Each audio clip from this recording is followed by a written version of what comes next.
About 150 years ago, scientists discovered something that changed everything about our future. Our sun, that giant ball of fire that gives us light and warmth every day, will not last forever. In about 5 billion years, it will grow so large that it will swallow the entire Earth. This means that one day humanity will need to leave the only home we have ever known. But what would the last ship to leave Earth before the sun dies look like? Will our descendants far in the future look back and watch our planet disappear into the flames? Get ready to fall asleep while listening to this video about humanity's final journey. Subscribe to the channel, leave your like and comment which part of the world you are watching from.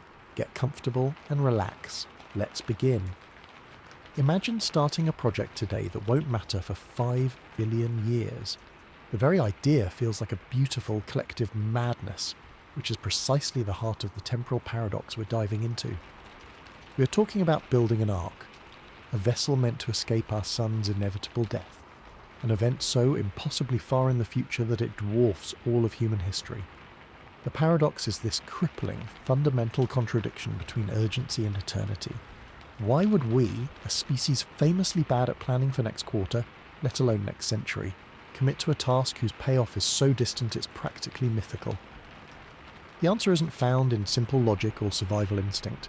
It's woven from something more complex, a tapestry of immediate human anxieties, political manoeuvring, and a deep, almost religious need to mean something in a vast, uncaring cosmos. This isn't just engineering. It's a mirror held up to our entire species, reflecting our fears and our audacious hope. Think about the timescale for a moment. 5 billion years. Let's write that out. 5 billion. Our entire written history is a tiny speck, a blink, less than a fraction of a second on that clock. Dinosaurs ruled the Earth for about 165 million years, and that period is still just a little over 3% of the time between now and the sun's expansion. The pyramid builders, the Roman Empire, the Renaissance, the digital age. All of it is an inconsequential flicker. So constructing a ship for that far-off apocalypse isn't a practical response to a clear and present danger. It's something else entirely. It is a symbolic act, perhaps the ultimate symbolic act. For the people who design it, lay its first keel plates, and code its foundational systems, the project is a monumental outlet for existential anxiety. We live with the quiet dread of our own mortality, and as a civilization, we grapple with the potential for self-inflicted doom. Climate change, nuclear war, pandemic. Building an ark for a problem 5 billion years away is a way to transpose that anxiety onto a canvas so large it becomes manageable. It's taking all our diffuse fears of ending and giving them a single, definitive, distant enemy. It turns the vague terror of oblivion into a concrete engineering problem, and humanity is pretty good at solving those. The motivation then is deeply rooted in the present, not the future. For the global government or the consortium that greenlights this project, it serves immediate political and social functions. It is a unifying goal, a Marshall Plan for the solar system. After centuries of conflict over borders and resources, here is a project that requires the entire planet's cooperation. It redirects economies, focuses scientific endeavour, and offers a shared identity as the builders, the generation that looked ultimate doom in the face and started hammering together a lifeboat. It is a powerful tool for stability. What revolution could muster strength against a society pouring its soul into saving a future humanity? The project becomes the central pillar of civilization, justifying resource allocation, social structure, and even authority. It is the ultimate big lie in the most neutral sense, a narrative so powerful and encompassing that it structures reality for those who live within it. For the average person, it provides profound meaning. Your work, however mundane, contributes to the greatest story ever told, the escape of life from a dying cradle. It turns a factory worker welding a hull segment into a mythic figure. But this is where the paradox deepens, splitting into two distinct streams of time. There is the builder's time, our time, measured in election cycles, research grants, and human lifespans. The project might take centuries to complete, which is itself a staggering multi-generational effort. For the builders, the Ark is a tangible, immediate thing. They argue over its design, suffer setbacks, celebrate milestones. They see its progress in their skies, a new star in orbit growing brighter each decade. Their connection to the mission is direct, emotional, and rooted in the cultural context of their age. Then there is the passenger's time, or more accurately, the time of the voyage itself. Millions of years of silent drifting. The individuals who finally board or who are born centuries after departure will inhabit a completely different psychological reality. The Earth will be a memory, then a legend, then perhaps a semi-mythical concept. The sun's expansion will be a theoretical event in a distant future, no more immediate to them than the sun's formation is to us. The urgent, galvanizing fear that motivated the builders is utterly lost. The Ark is not their project. It is their entire universe, their normal. This disconnect is the core operational challenge of the mission. How do you keep the purpose alive across a gulf of time that swallows civilizations? The builders aren't just constructing a ship. They're attempting to psychologically engineer their descendants, to encode a mission directive so deeply into the culture of the Ark that it survives the erosion of millennia. This leads to the question of what the Ark truly is. Is it a functional vessel for future survival, or is it primarily a monument for the present? The evidence leans heavily toward it being a monument, albeit a functional one. Its primary success might be achieved the moment it leaves dry dock, the moment it symbolizes humanity's refusal to go gently into that good night. This very existence changes the species that builds it, providing a unifying purpose and a legacy that outshines all wars and failures. The practical solution for species survival over such timescales would likely be different. A slow, incremental spread across the galaxy, not a single, fragile bottle shot into the cosmic ocean. But a diaspora lacks narrative punch. A generation ship is a story. It has a clear beginning, a heroic struggle, and a defined end goal. It is a cathedral, not just a town. So the Ark is built because we are storytelling creatures. We need a saga to make sense of our efforts. The engineers might solve the propulsion and life support, but the poets and philosophers define the mission. They create the rituals, the archives, the reason to go on that must be passed down like a sacred flame. The ship's systems must maintain oxygen and water, but its culture must maintain meaning. This cultural engineering is arguably the harder task. Technology can be made robust, but human belief is fragile. Will the mission become a religion, with the builders as gods and the original Earth as a paradise lost? Or will it devolve into bureaucratic dogma, a set of empty routines followed without understanding? Or worse, could it be rejected entirely by a future generation that decides to turn the ship around, or stop it, choosing to live for their own present rather than a future they can't comprehend? The temporal paradox also warps every technical decision. You're building with the best technology available today, knowing it will be laughably primitive in 1,000 years, let alone 1,000,000. Do you leave room for upgrades? How? The systems must be self-repairing and self-sustaining on timescales that defy comprehension. You're essentially creating a living fossil, a technological coelacanth that must remain functional in a state of arrested development while the universe outside, and any potential human civilization left behind, evolves beyond recognition. The ship is a bubble of builder time, hurtling through deep time. This affects the selection of passengers, the design of society, everything. Do you send living adults who carry the cultural memory of Earth but also its biases and traumas? Or do you send embryos or genetic data, allowing a new culture to form unburdened, supervised by impartial artificial intelligence? The first option honours the individual experience of the builders. The second might be more sensible for species survival. It's a choice between saving our children or saving our essence. Both are haunted by the paradox. The living adults are cursed with knowledge, the last to see a living Earth, carrying survivors' guilt for a planet that hasn't even died yet. The embryos are a clean slate, but in their cleanliness they might lose the very thing the builders hope to preserve. Ultimately, the project of the Ark is a confrontation with human scale. We are mid-sized beings, living about 3 billion heartbeats, trying to grapple with events that span billions of years. Our minds are not built for it. So we compress the timeline, we tell a story where we are the pivotal chapter. The 5 billion year apocalypse becomes our apocalypse, our villain to fight. In doing so, we might just be building the thing that gives our current era its lasting significance.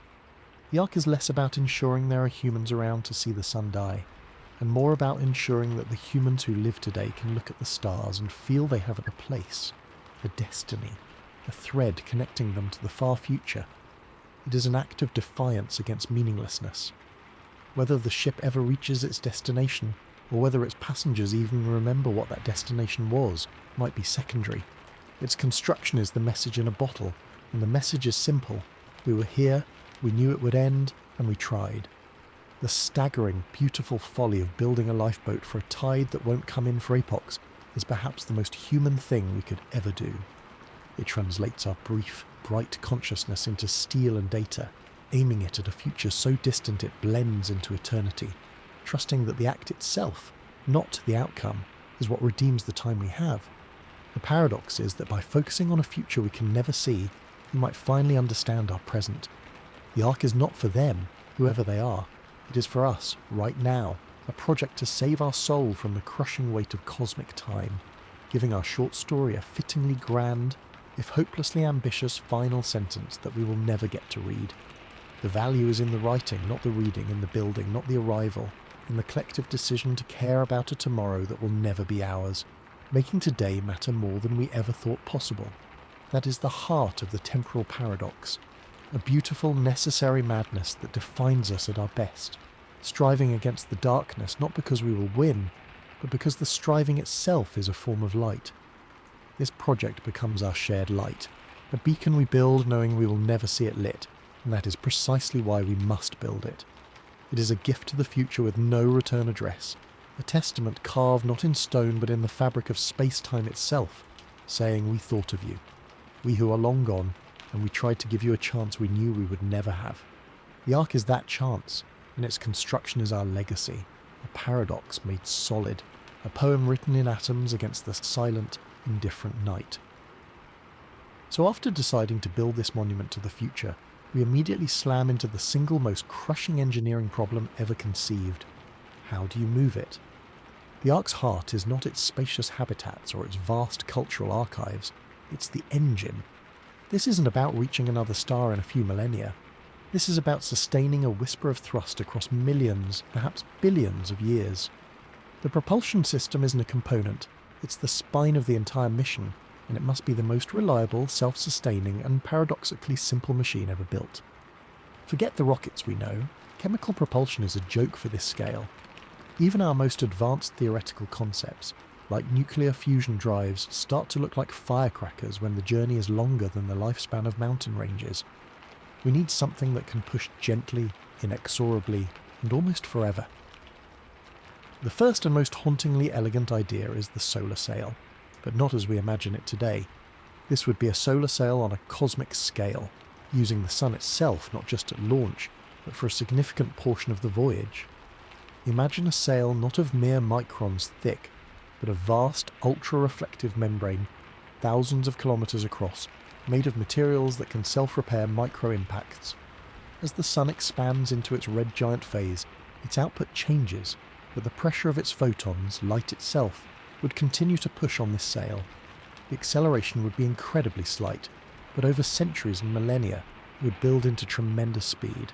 The beauty is in the fuel source. It's the dying breath of the very star we're fleeing. There is a tragic poetry to using the sun's energy to escape its destruction. But this method has a limit. Once the Ark is far enough out, the sun's light pressure becomes negligible, and we are left adrift in the interstellar dark.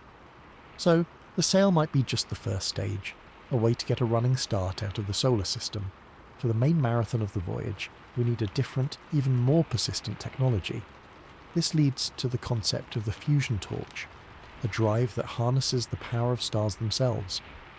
The idea is to fuse hydrogen isotopes like deuterium and helium-3 to create a high-velocity exhaust. The fuel could be harvested from the interstellar medium itself. The Ark would become a cosmic whale, scooping up the tenuous hydrogen that floats between stars using vast electromagnetic fields, compressing it and fusing it for thrust. This is a brilliant solution to the fuel problem. You don't carry all your fuel, you collect it along the way. But the engineering hurdles are beyond staggering. The scoop fields must be enormous to gather meaningful amounts of hydrogen from a near vacuum. The fusion reactor must be impossibly efficient and reliable, running continuously for epochs without a single catastrophic failure. And even then, the acceleration would be minimal, a constant tiny nudge. The voyage becomes a story of patience measured in geologic time. Another, more speculative possibility is the manipulation of space-time itself.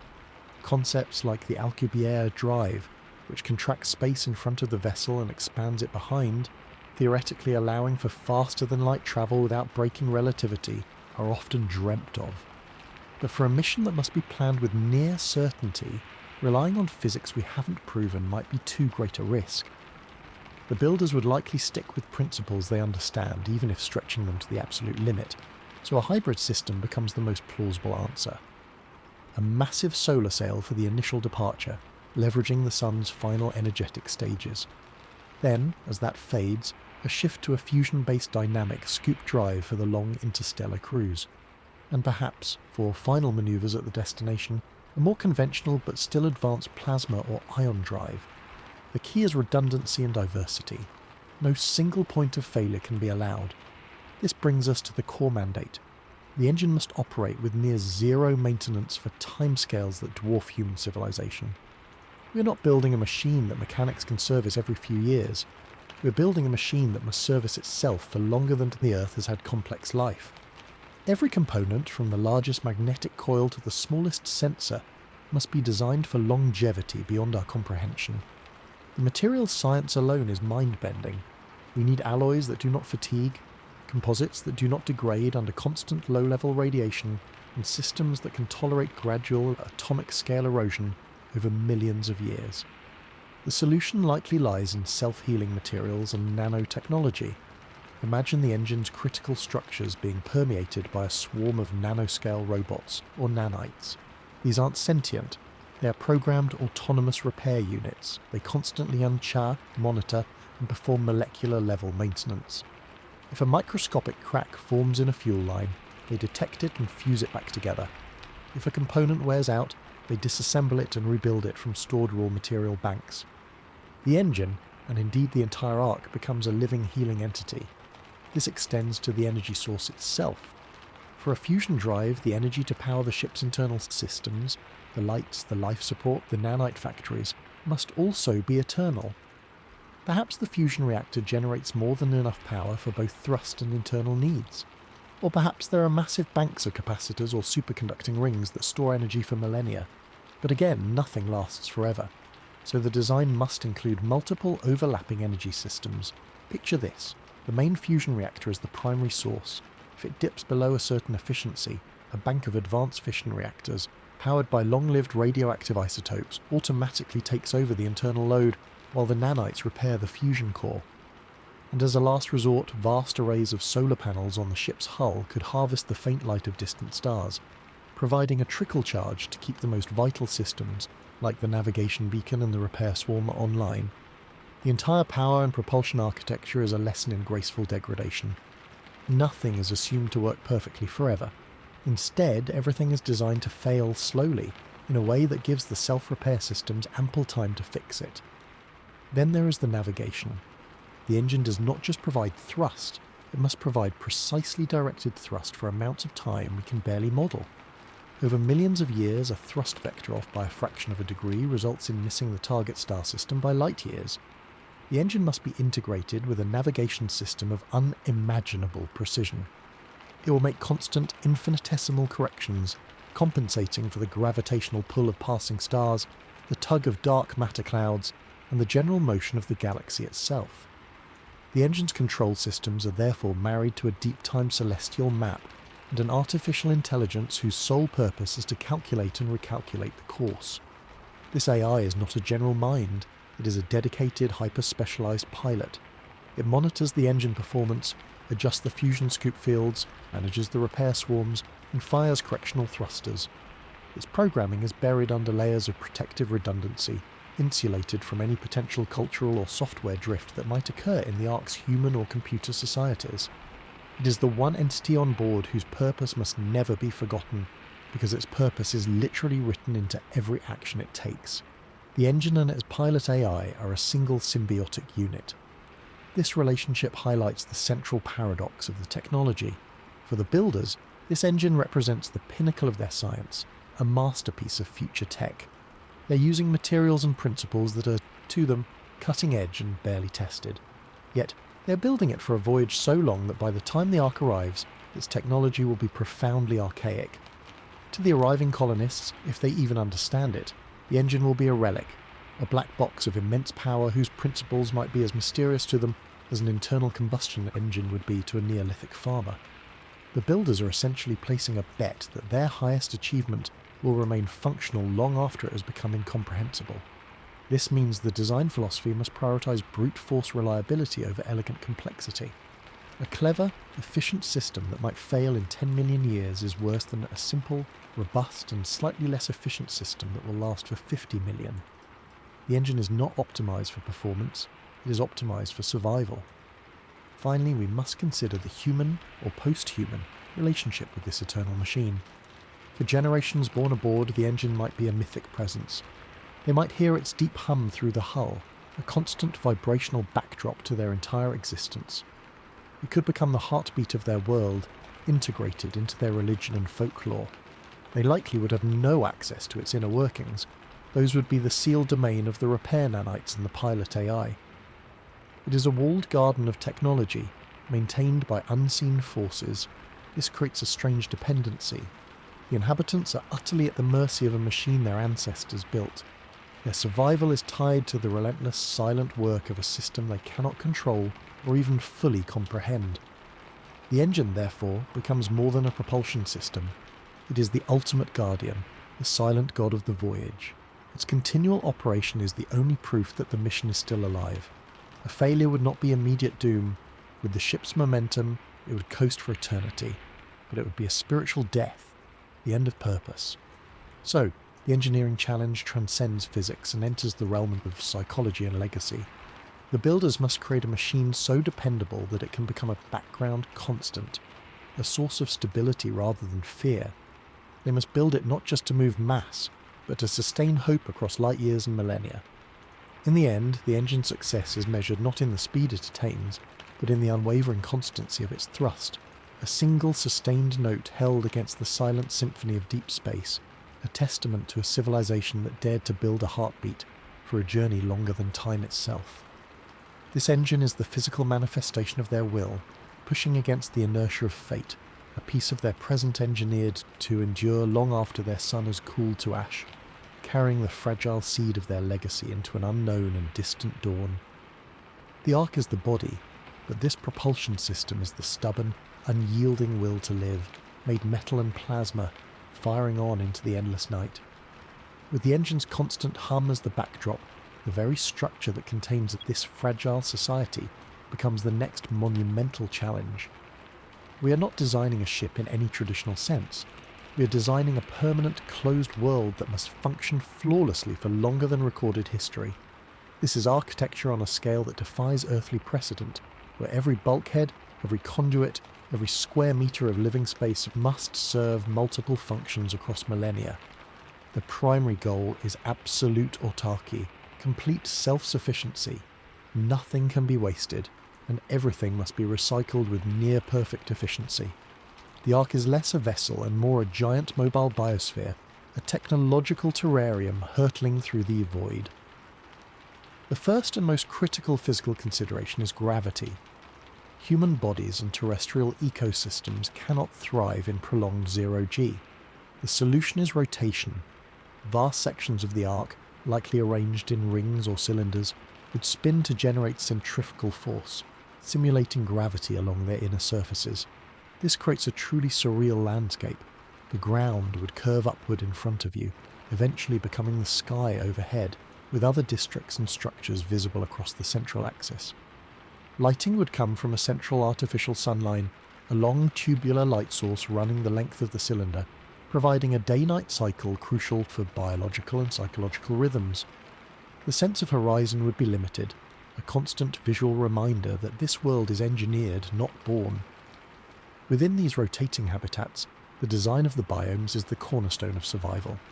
These are not just gardens or greenhouses, they're complex closed-loop arcologies, miniature ecosystems engineered for maximum stability and productivity. Think of them as multi-layered forests, wetlands and grasslands sealed under vast domes. Every element is part of a cycle.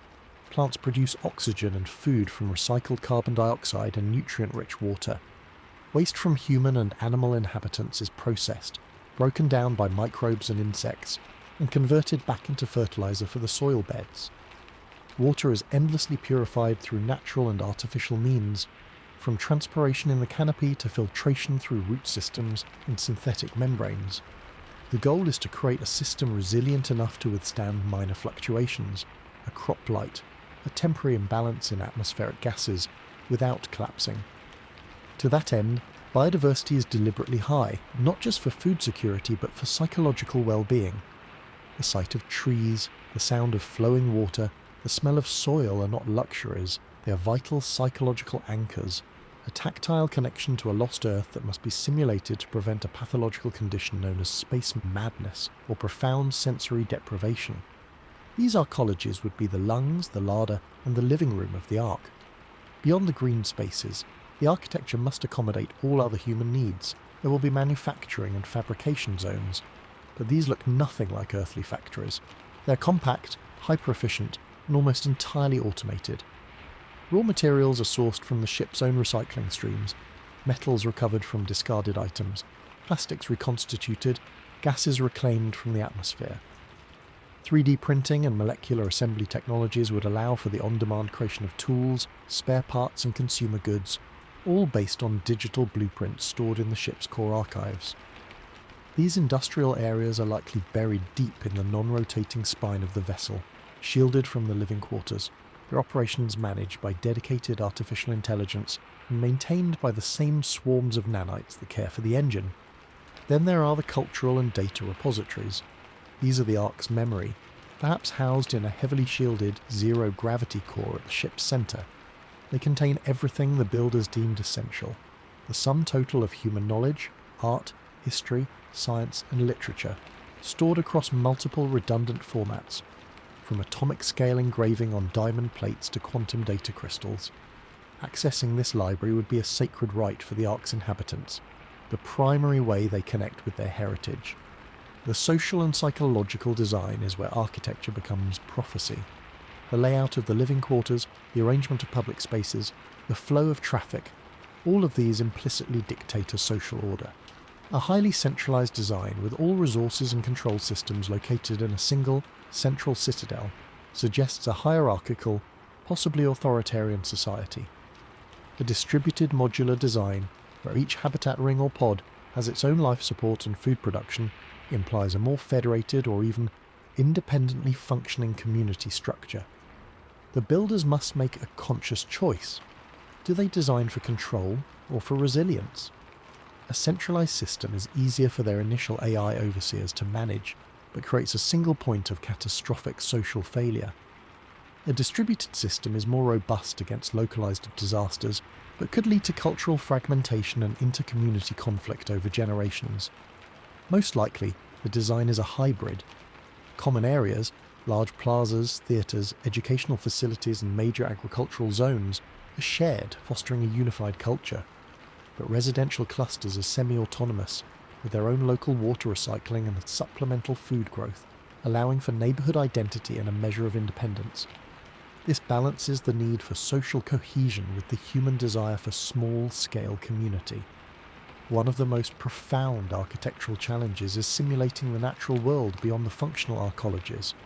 The human psyche craves variety, randomness, and a sense of boundlessness that a closed metal cylinder actively opposes. To combat this, the designers would likely create sanctuary spaces. These could be vast rooms with high-definition, wraparound screens projecting dynamic, pre-recorded vistas of earthly landscapes, forests, beaches, mountain ranges, complete with immersive soundscapes and perhaps even controlled scents. More advanced versions might use force fields and directed energy to create convincing holographic environments where inhabitants could walk through a simulated forest, the ground underfoot generated by precise pressure plates and tactile feedback suits. These are not just entertainment, they are therapeutic necessities, spaces for mental respite, meditation, and a crucial counterbalance to the otherwise overwhelmingly engineered environment. Their existence acknowledges that preserving biology is not enough.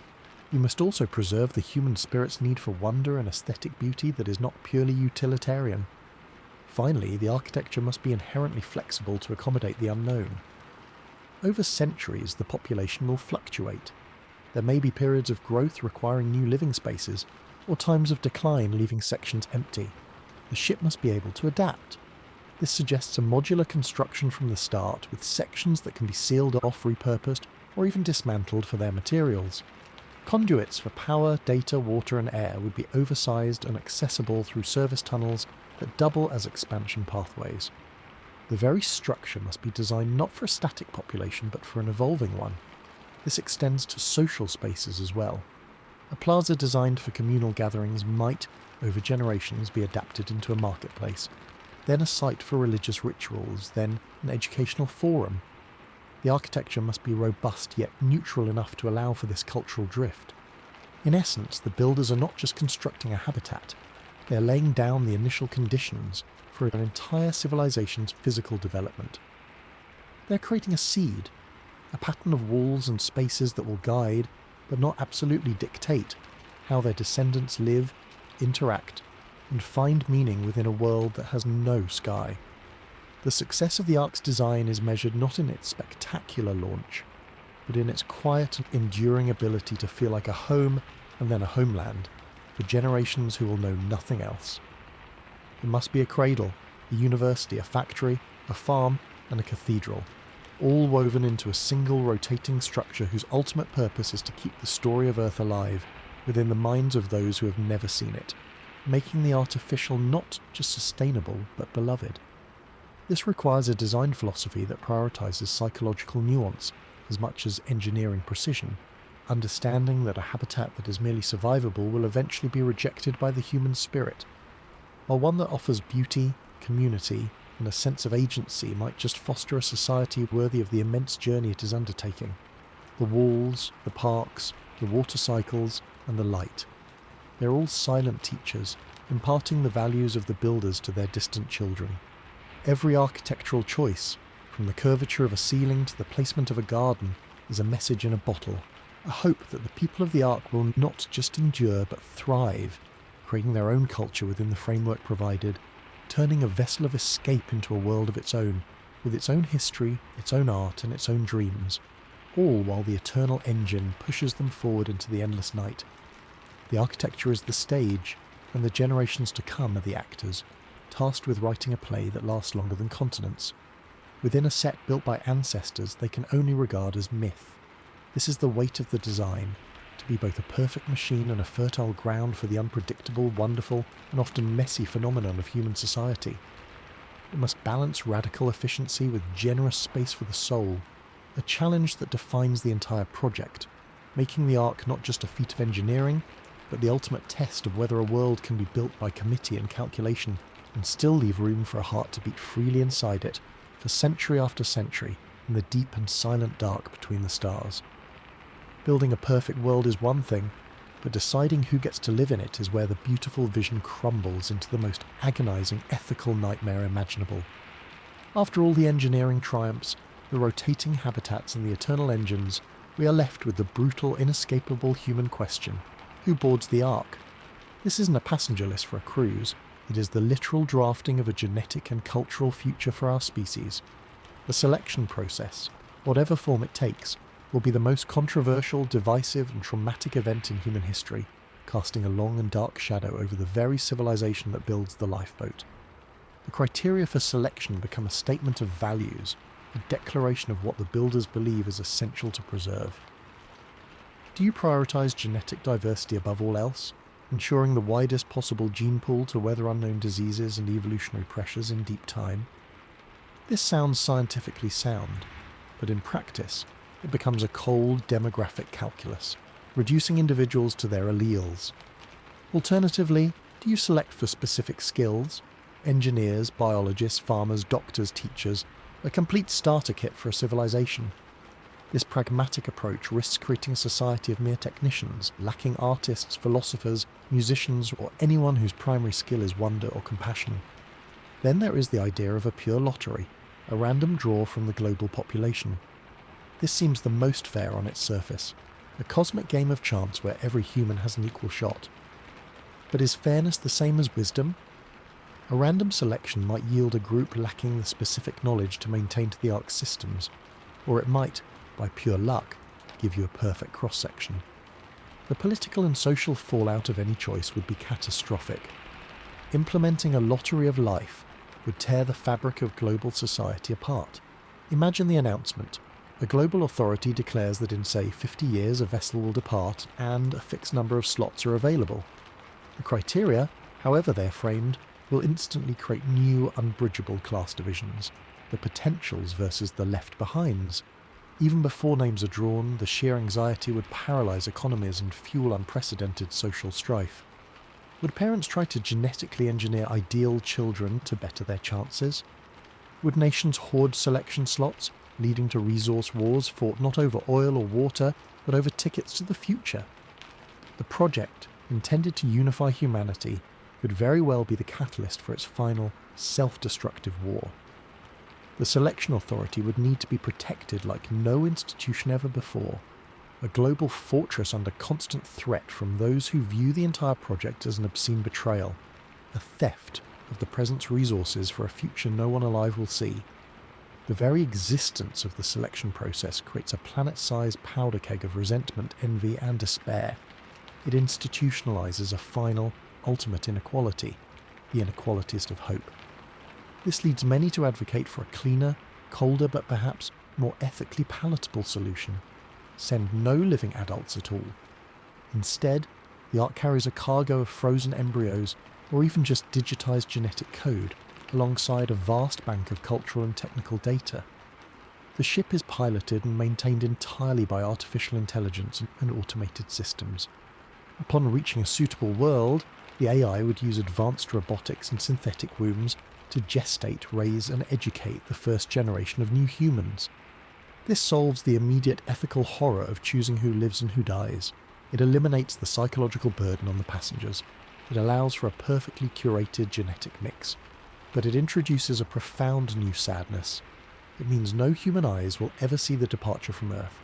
No one will carry the living memory of a blue sky, a forest, or a loved one's face.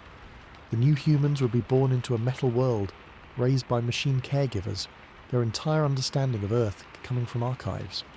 They would be, in a very real sense, orphans of a dead planet, their connection to humanity purely academic.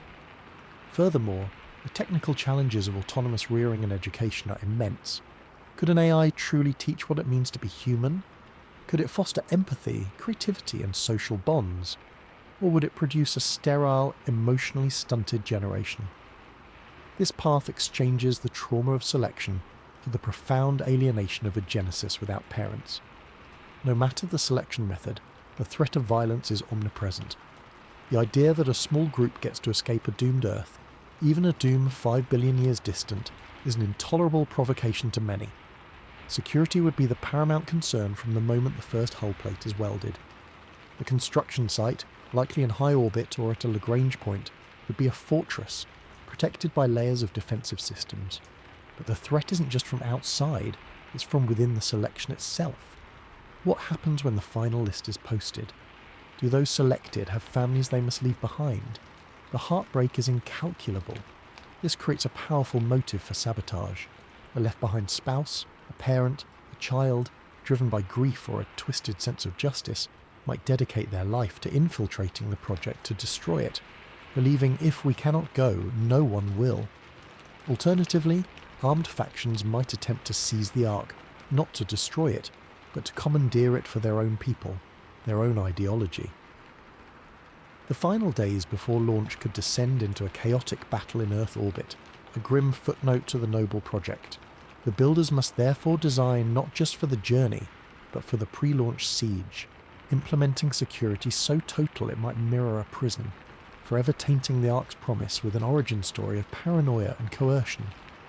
For the individuals actually chosen, their reward is a burden heavier than any human has ever carried. They are not just survivors, they are relics. They become the last living memory of Earth. Every experience they have on the Ark is filtered through that crushing knowledge. The last person to feel real rain on their face. The last to smell a real flower, not a hydroponic substitute. The last to know the touch of someone who walked on the true Earth. This is a unique and terrible form of survivor's guilt, amplified across an entire community. Their very existence is a reminder of loss. and they must somehow build a vibrant society from that foundation of grief. The psychological pressure could fracture the community from within. Would they be paralysed by nostalgia, trying to rigidly recreate a Earth they can only poorly remember? Or would they reject the past entirely, branding Earth a myth and the builders fools, in a desperate attempt to claim their own identity free from the weight of history? The Chosen are condemned to be a living bridge between two worlds, and that bridge is made of sorrow and impossible responsibility. Their children, born on the Ark, will view them with a mixture of reverence and resentment. Reverence for their connection to the mythical homeworld, resentment for birthing them into a confined, purpose-driven existence they did not choose. In the end, the selection process reveals a bitter truth about the Ark project. It forces a value judgment on every human life. It makes explicit what societies often hide, that in moments of ultimate scarcity, we prioritise some lives over others.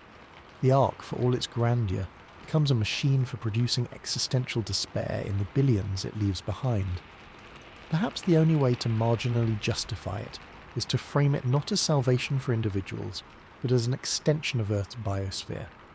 The passengers are not lucky winners, they are caretakers, a cross-section of life tasked with shepherding a fragment of Earth's legacy into the future. This philosophical reframing is cold comfort to a mother not allowed to bring her child, but it might be the only story the builders can tell themselves to sleep at night. The final lottery, therefore, is not just about choosing people, it is about choosing which emotions, which traumas, and which scars will be woven into the foundation of the new society. Will it be founded on the guilt of the saved, the calculated neutrality of an AI, or the pure chance of a draw? Each choice seeds the future with different ghosts, and as the great engines fire and the Ark pulls away from Earth, those left behind will watch the symbol of their ultimate exclusion fade into the stars, leaving a silent planet to grapple with a new kind of loneliness, knowing that its chosen children are gone, and that the remaining billions must find a reason to continue building a civilization with an expiration date now etched into the sky, a constant reminder that for them, the story truly ends here. While for a handful of others, chosen by a logic they may never understand, it is just beginning in a direction they can never follow, a separation more final than death, a divergence of destiny written in the cold equations of survival and the unbearable cost of carrying a world in a handful of hearts, forever marked by the luck of the draw in the last and greatest lottery. Humanity will ever hold, a drawing where the prize is a future and the price is everything you have ever known and everyone you have ever loved, left behind on the shore of a dying world, waving at a ship that cannot look back. The selected few, carrying the immense weight of their departure, now face a task more daunting than the journey itself. They must become a people. Within the sealed world of the Ark, cut off from the planet that defined every aspect of human culture, a new society will be born, and it will evolve in ways the builders could only vaguely predict. This is the story of the middle, the long stretch of centuries and millennia between the trauma of launch and the shock of arrival, where humanity must learn to live not for a destination, but within the journey itself. The first generation, those who remember Earth, will form the foundational myths. Their stories, their grief, their nostalgia will harden into scripture. The Great Departure will transform from a historical event into a creation myth. The Earth becomes Terra Mater, a lost paradise, a garden from which they were expelled not by sin but by stellar necessity. The builders might be revered as wise progenitors, almost gods who fashioned this metal world to save them. Their technical manuals could become sacred texts, combed for hidden meanings and moral guidance. Conversely, if the selection was brutal or the launch era was one of conflict, the builders might be recast as flawed or even tyrannical figures, and the Ark itself a gilded prison. This founding narrative sets the trajectory for everything that follows: religion, law, and social structure. Governance is the first practical puzzle. The initial authority likely rests with a council of the first generation, perhaps guided by the ship's master artificial intelligence, which holds ultimate control over life support and navigation. But what happens after the last Earthborn human dies? Does authority transfer to their children, creating a hereditary officer class that risks a destructive aristocracy and a closed system? A more plausible system is a technocracy, where leadership is based on demonstrated skill in maintaining the Ark's systems, engineering and ecology medicine. The AI could even administer tests or simulations to select the most capable administrators from each generation. Yet, this risks creating a sterile, hyper-rational society that suppresses artistic or spiritual expression. Another possibility is a form of direct democracy, feasible given the contained and likely limited population. But would a popular vote always choose the best course for long-term survival, or might it favour short-term comfort over harsh necessities? The most stable system is probably a hybrid. The AI, or a council of senior systems experts, retains veto power over decisions that threaten the ship's physical integrity, the laws of the vessel. Meanwhile, a democratic or representative body handles day-to-day social governance, resource allocation, justice, and cultural matters. This divides power between those who maintain the machine and those who inhabit it, creating a built-in system of checks and balances that might prevent either a despotic human leader or an out-of-control AI from dominating. Culture and art will flourish, but in strange new directions. With limited physical resources, traditional forms like monumental sculpture or large-scale painting might be rare. Performance arts, theatre, music, dance, storytelling will likely thrive, as they require only human creativity. The stories told will evolve. Epics about the Earth will be popular initially, but as generations pass and Earth becomes an abstract concept, new genres will emerge. There might be conduit sagas, thrilling tales of heroes repairing critical systems in the bowels of the ship, ecology mysteries set in the complex biomes, romantic dramas about matches between people from different habitat rings. The very concept of nature will change. It won't be something wild and untamed. It will be the carefully curated garden biomes. Art will reflect this, perhaps focusing on hyper-detailed studies of leaves or insects, or abstract art representing the harmonious flow of water and nutrient cycles. Language itself will drift. The original language of the builders will be the root, but over centuries pronunciation will shift. Slang will emerge from the unique Ark environment, and new words will be coined for concepts that didn't exist on Earth. Words for vast open landscapes might become archaic, while a rich vocabulary for different types of recycled airflow or for the subtle sounds of the ship's structure might develop. After 1,000 years, inhabitants might speak a dialect barely intelligible to the original crew. Religion is inevitable. In the face of the infinite void, the human mind seeks meaning. A civil religion venerating the mission itself is likely, the purpose. Adherence to the laws of the ship and contribution to the collective survival become acts of piety. The AI might be seen as an angelic guardian or an impersonal god in the machine. More traditional theistic religions from Earth might persist, but their iconography and parables will subtly change. A story about a great flood might be reinterpreted as an allegory for the sun's expansion. A saviour figure might be one who repairs the main engine. Religious schisms could occur over the interpretation of the builder's intent or the nature of the destination world. A dangerous cult could arise that rejects the mission entirely, preaching that true paradise lies in shutting down the engines and letting the ship find its own path, or in reverting to a simpler life that jeopardizes the life support systems. Managing such dissent without brutal repression would be a supreme test for the society's values. The greatest threat during the long middle voyage is not mechanical failure but societal decay, the loss of purpose, or mission drift. After 10 generations, the sun's expansion is a textbook fact, not an impending reality. The destination is so far off it holds no practical meaning. Life on the Ark is simply life. The risk is that the society turns inward, becoming obsessed with internal politics, petty conflicts, or hedonistic pursuits, while the maintenance of the ship's core systems becomes a rote, unloved duty performed by a dwindling class of technicians. To combat this, the society will likely institutionalize the mission. There could be mandatory pilgrimages to the observation deck to view the receding star that was the sun. Coming-of-age rituals might involve learning the technical schematics of a critical system. History education would be relentless, designed to forge a personal connection to the builders and the departed Earth.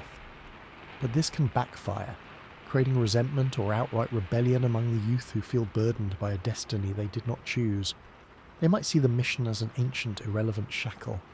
A successful society must therefore find a balance, honouring the past and the long-term goal, while allowing its people to build meaningful lives in the present, to find joy, love, and art within the walls of their world. The Ark must become a worthy home, not just a waiting room. Conflict is unavoidable. Resources, while recycled, are finite.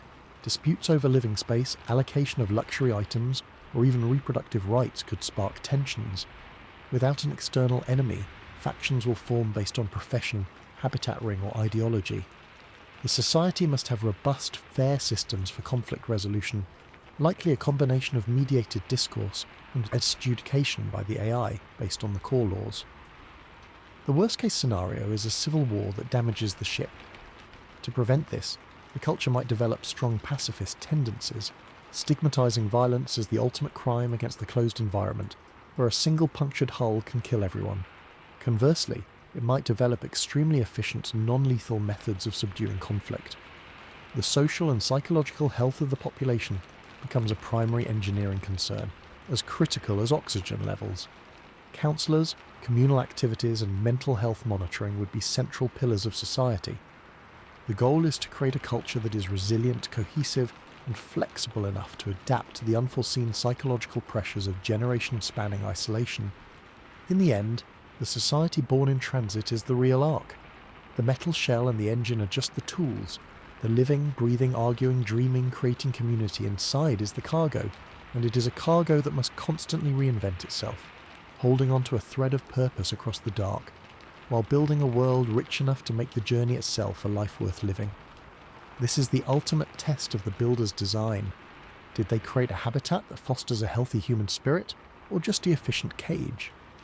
The answer unfolds not in the grand moment of launch or arrival, but in the quiet, daily choices of millions of people across thousands of years, striving to remember why they are moving through the night, and discovering who they are in the endless meantime, a people defined not by their origin or their destination, but by the profound and fragile society they sustain between the stars. A civilization whose entire history is a journey, whose only land is the deck beneath their feet, and whose only sky is the memory of one they are forever leaving behind. A culture woven from the threads of necessity and the enduring human need to find meaning in the confines of their world, making a home of the vessel that carries them, and in doing so becoming something new, something that the earth could never have imagined. A people of the great between, whose story is written in the hum of the engine and the rustle of leaves in the artificial forest. A story that continues word by word, generation by generation, in the long, silent sentence of their voyage. The society that will evolve during the voyage begins its story with an ending, an event so seismic it will fracture history into before and after, the final departure. All the planning, the construction, the selection culminates in this single, irreversible act. The days leading up to launch are not a time of celebration, but of a profound global melancholy, a collective holding of breath. On Earth, a final ceremony is inevitable. It would be a global transmission, a sombre address from the last unified global council to the Ark and to the people left behind. There are no fireworks. Instead, perhaps there is a moment of synchronized silence across the planet, a ringing of bells from every time zone, or the simultaneous lighting of candles or electric lights in a wave that circles the globe as it turns into the night. The Ark, a new star in the sky, is visible to all. The message is one of bittersweet hope and immense apology. It is a funeral for the future of Earth and a christening for the future of humanity, all wrapped into one. For the billions watching, the ceremony is a ritual of closure, a way to process the sheer scale of what is happening. It makes the abstract terrifyingly concrete. That speck of light is where our legacy is going. That is all that will remain of us. For the passengers, these final hours are a maelstrom of contradictory emotions no human was ever meant to bear. There is the crushing weight of survivors' guilt, knowing they are the chosen few leaving a living world to its eventual fate. There is the stomach-churning terror of the unknown, of committing themselves and their descendants to a metal world inside an infinite void. And yet, underneath it all, there might be a flicker of desperate hope, a sense of purpose so vast it momentarily eclipses the fear. They are the guardians of the flame. But the dominant feeling is likely a grief so deep it is physical. They are saying goodbye not just to a planet, but to a biosphere. The last smell of rain on soil, the last feel of unfiltered wind, the last glimpse of a wild animal, the last view of a sunset that is not a simulation. Every sense is in mourning. They would have final contact with loved ones, but what can be said? Goodbye forever is a sentence that breaks the human heart. These conversations are less about words and more about trying to imprint a face, a voice, into permanent memory. The psychological burden is unimaginable. They are becoming living ghosts, severed from the context of all human history before them. The perspective of those left behind is equally complex. For them, the Ark is a symbol of profound ambivalence. It is a testament to human genius and resilience, a thing of awe. But it is also a constant orbiting reminder of their own abandonment. It makes them the remainder, the ones who will live out the human story onto the original stage, knowing the final act has already been written and they are not in it. Some will see the ship as a selfish endeavour, a drain on resources that could have been used to make Earth a better paradise for the billions staying. Others will worship it, finding comfort in the idea that a part of humanity will escape. Most will simply try to move on, to build lives in the long shadow of the Ark's departure. The earthbound human civilization will continue for millennia, maybe even longer than it has already existed. They will have their own triumphs and tragedies, their own wars and renaissances, all with the knowledge that a tiny splinter of their species has gone ahead. The Ark might fade from daily thought, becoming a legend, then a half-remembered myth, its reality questioned by future generations who can see no trace of it in the sky. A critical logistical and ethical decision is whether the departure is a public broadcasted event or a secretive sudden one. A public departure offers closure and a unified global moment, but it risks unimaginable chaos. Imagine the social unrest, the mass gatherings, the potential for violence from those who oppose the project or who feel the injustice most acutely. Security would be a nightmare. A secret departure triggered at an unannounced time avoids this immediate turmoil but creates a different kind of trauma. One day the Ark is there, a fixture in the heavens. The next, it is gone, without a final word, leaving a gap in the sky and in the human psyche. It would feel like an abduction, a silent theft, breeding conspiracy theories and a deep, lingering resentment. The builders would likely choose a middle path, an announced window of time, perhaps several days, during which the departure could occur. This provides a period for final ceremonies and goodbyes that keeps the exact second of ignition a secured secret, controlled by the ship's AI to optimize trajectory and avoid any last-minute physical interference. This maintains some dignity and reduces the risk of a single, catastrophic protest moment. Then comes the final sequence of physical acts, each one heavy with symbolism. The closing of the external doors. For generations, those massive airlocks have been a connection to the shipyard, to Earth. Sealing them permanently turns the Ark from a docked vessel into a closed world. The sound of those locks engaging would echo through the hull, a definitive thud of separation. Next, the retraction of all docking umbilicals and bridges, the last physical cords to the Earth's infrastructure. The Ark is now floating free. The final system checks are run not by human technicians, but by the ship's master AI, a voice calmly stating the readiness of propulsion, life support, and navigation. The passengers might gather in a central observatory, or watch on screens as the final view of Earth is presented. This is the last look. Not a photograph, not a recording, but the living planet as seen from orbit, a swirl of blue and white and green. Every passenger would search for their homeland, a last glimpse of a mountain range, a coastline, a continent. They would be trying to drink in the sight, to sear it into memory, knowing it is the last true image of home they, or any of their descendants, will ever see.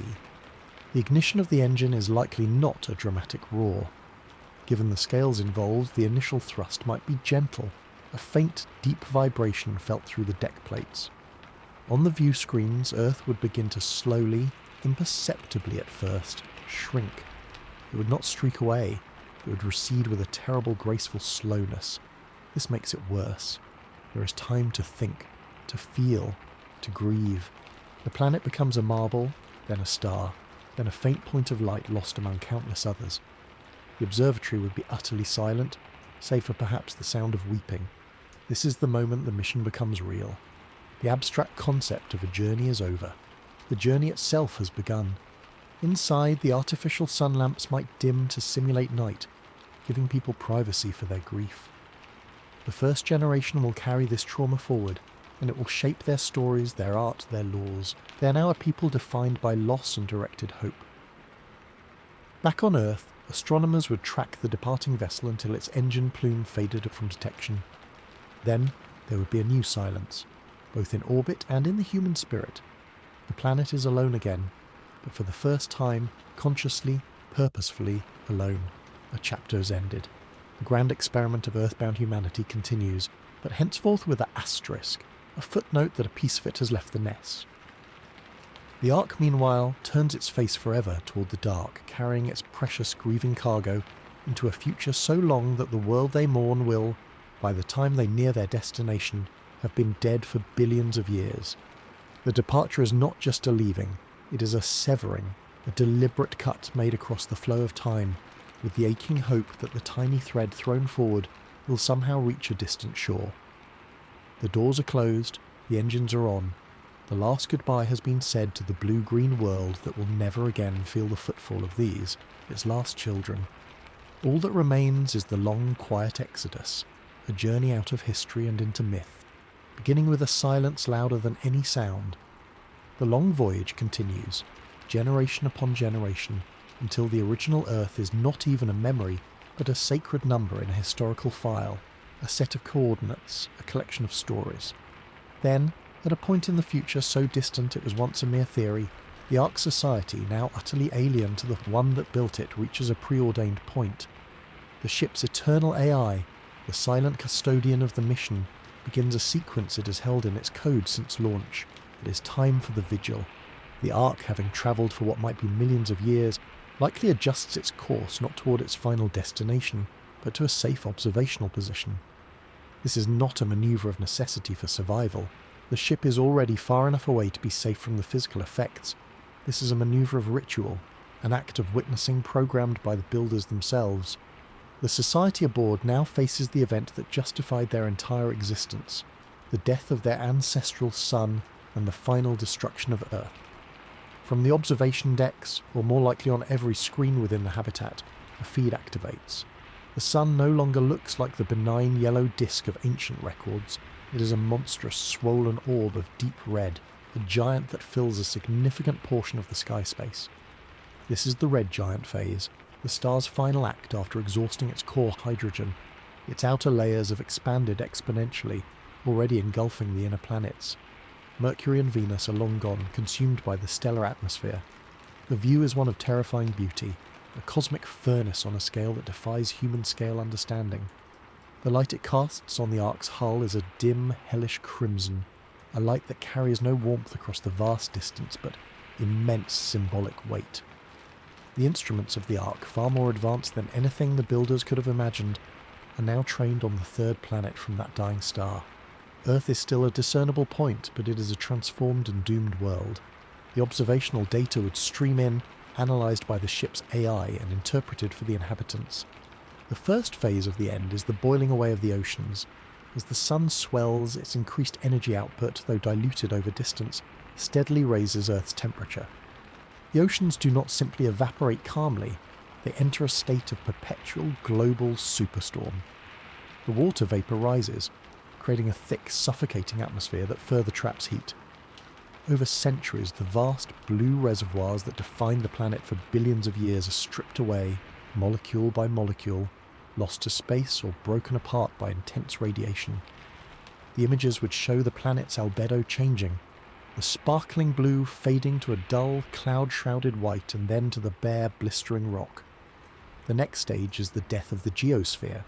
With the oceans gone, the tectonic plates, lubricated by water, seize up. Volcanic activity might spike chaotically as the planet's internal dynamics are thrown into disarray.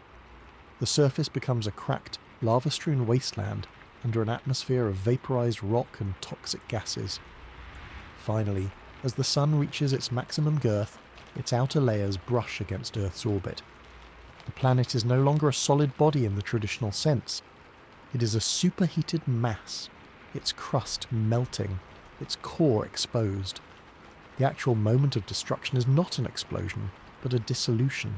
Earth is vaporized, its material assimilated into the tenuous outer atmosphere of the red giant sun. One moment the instruments track a distinct, if hellish, world. The next, there is only the uniform, diffuse glow of the star's extended corona. The physical proof of humanity's origin is gone, converted into star stuff. The question for the Ark Society is not just what they see, but how they see it, and who chooses to look. The builders likely programmed this observation as a sacred duty, a confirmation of the prophecy that launched the Ark.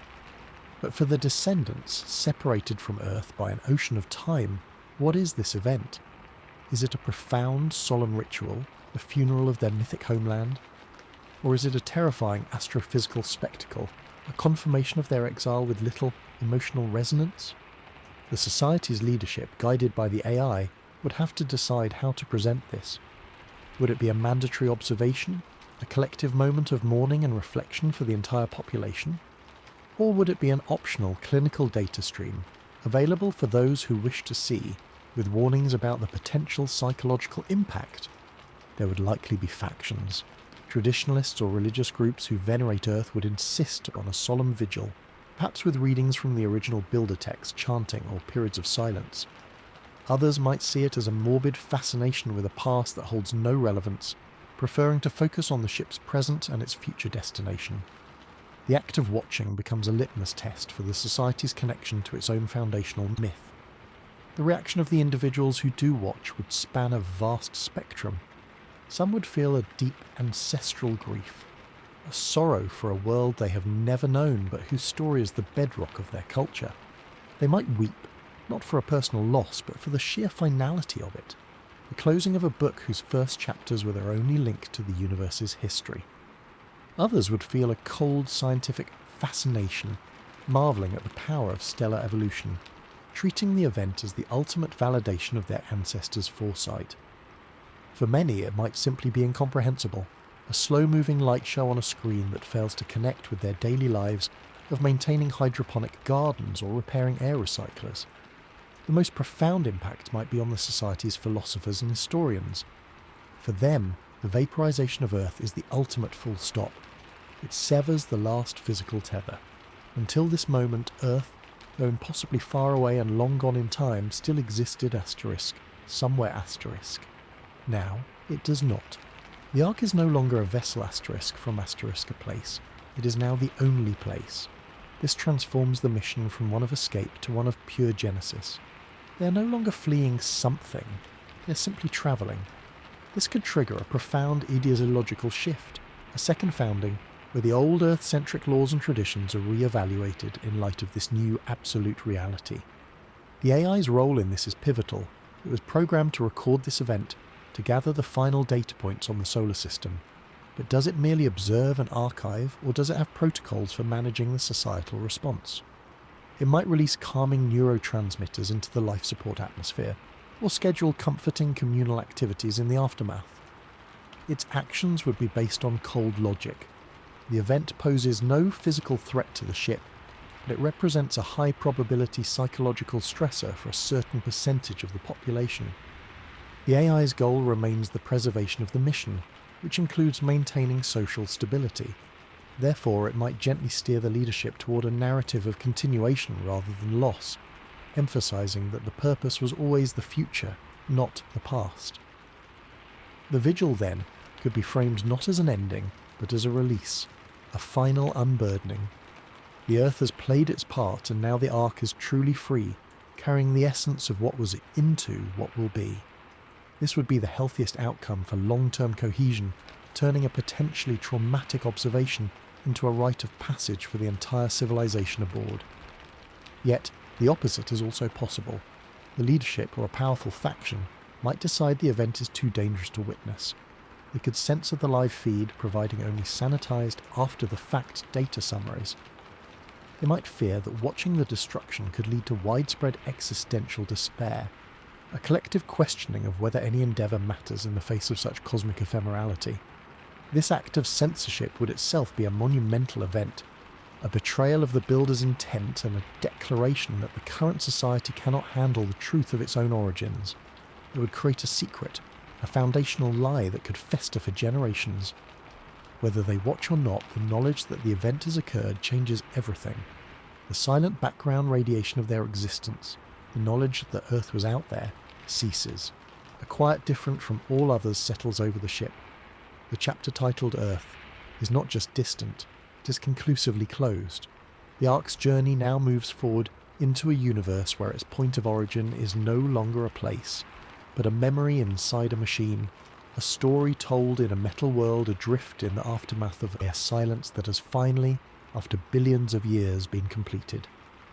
The vigil, whether observed or ignored, is the true point of no return.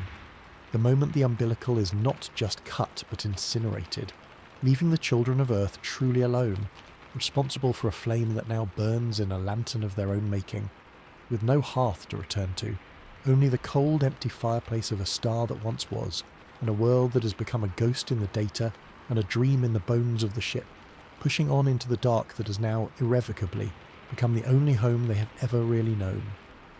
With the Earth gone, transformed into atoms within a dying star, the only physical proof that it ever existed, and that a civilization once thrived there, is now contained within the Ark itself. But the story of what was left behind is not just about absence, it is about the deliberate choices the builders made in their final centuries on the living planet. Knowing the ultimate fate of their world, yet also knowing that billions of years would pass before that fate arrived, they faced a unique archaeological dilemma. What do you leave behind when you know the museum itself will be destroyed? The answer is a legacy of paradoxes, a series of messages and monuments that speak to a deep human need to be remembered, even if the audience is unknown or may never exist.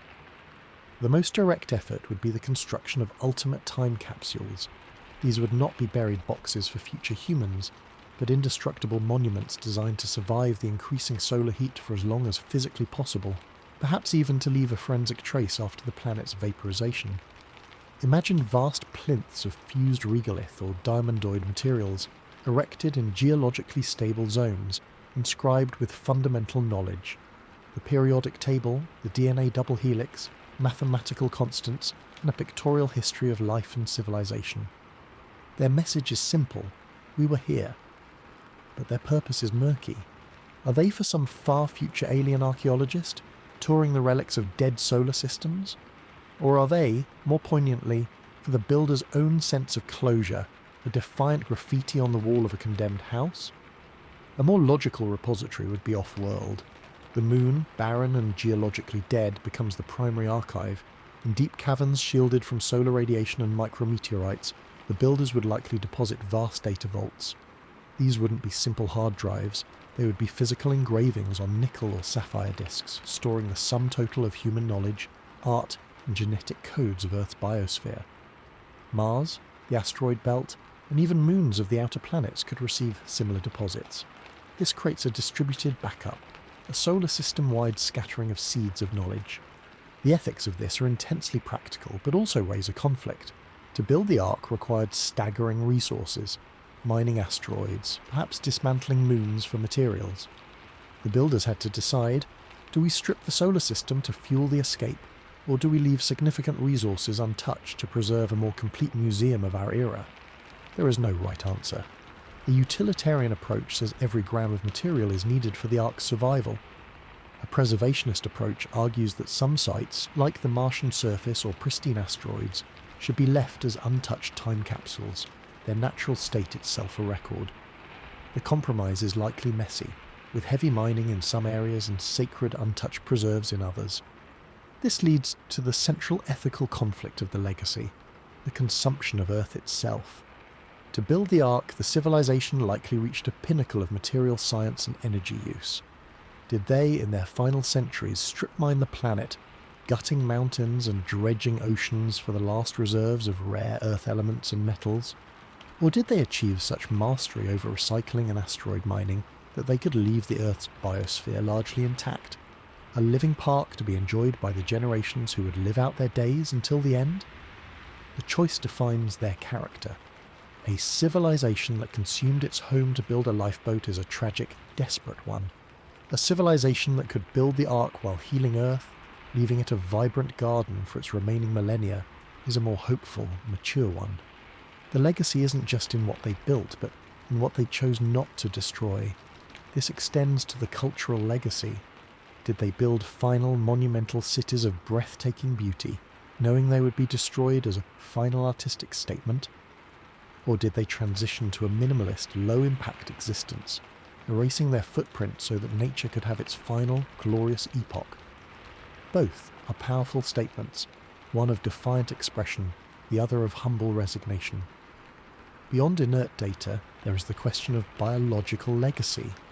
Would the builders attempt a final, desperate backup of Earth biology in situ?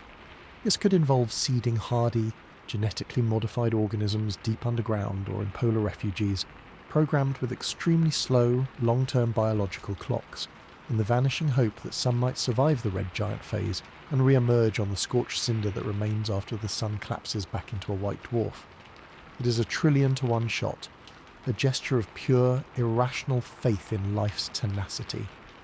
More realistically, they might create life vaults on cold, distant bodies like Pluto or in the Oort cloud, cryogenically preserved embryos of Earth species, alongside automated systems that could, in the distant cold future, maybe trigger a revival. These are not for humanity. They're a gift back to the universe, an attempt to return the spark of life that Earth once nurtured, even if the caretakers are gone. Then there is the accidental legacy, the ring of debris. Centuries of constructing the Ark in Earth orbit would have left a colossal amount of industrial detritus. Discarded scaffold fragments, spent fuel tanks, broken tools, and the general flotsam of a mega project. This ring of metal and composite materials would continue to orbit the long-dead Earth, a haunting mechanical necklace around the corpse of a world. Over millions of years, collisions would grind it into a diffuse ring of dust, but for eons it would remain as the most visible testament to the civilization that was there. For any passing interstellar travellers, this ring, along with the anomalous structures on the moon, would be the first sign that something extraordinary happened here. It is an unintentional monument, a byproduct of the Exodus that becomes its own kind of archaeological record, telling a story of frantic activity and then sudden silence. Ultimately, the most eloquent legacy might be the absence, the sheer fact of the departure. The story of Earth would not end with a quiet, natural death. It would end with a purposeful act of evacuation. The astronomical record would show a planet that, at a certain point in its history, suddenly developed the capability to launch a massive object on an interstellar trajectory. That single fact, detectable in the subtle gravitational and radiation signatures left in the solar system's dust, speaks volumes about the species that lived there. It says they saw their end coming, and they refused to accept it passively. They engineered a response on a stellar scale. Therefore, the Ark itself is the primary legacy. It is a moving, living monument that contains the intention, the culture, and the biological continuity of Earth.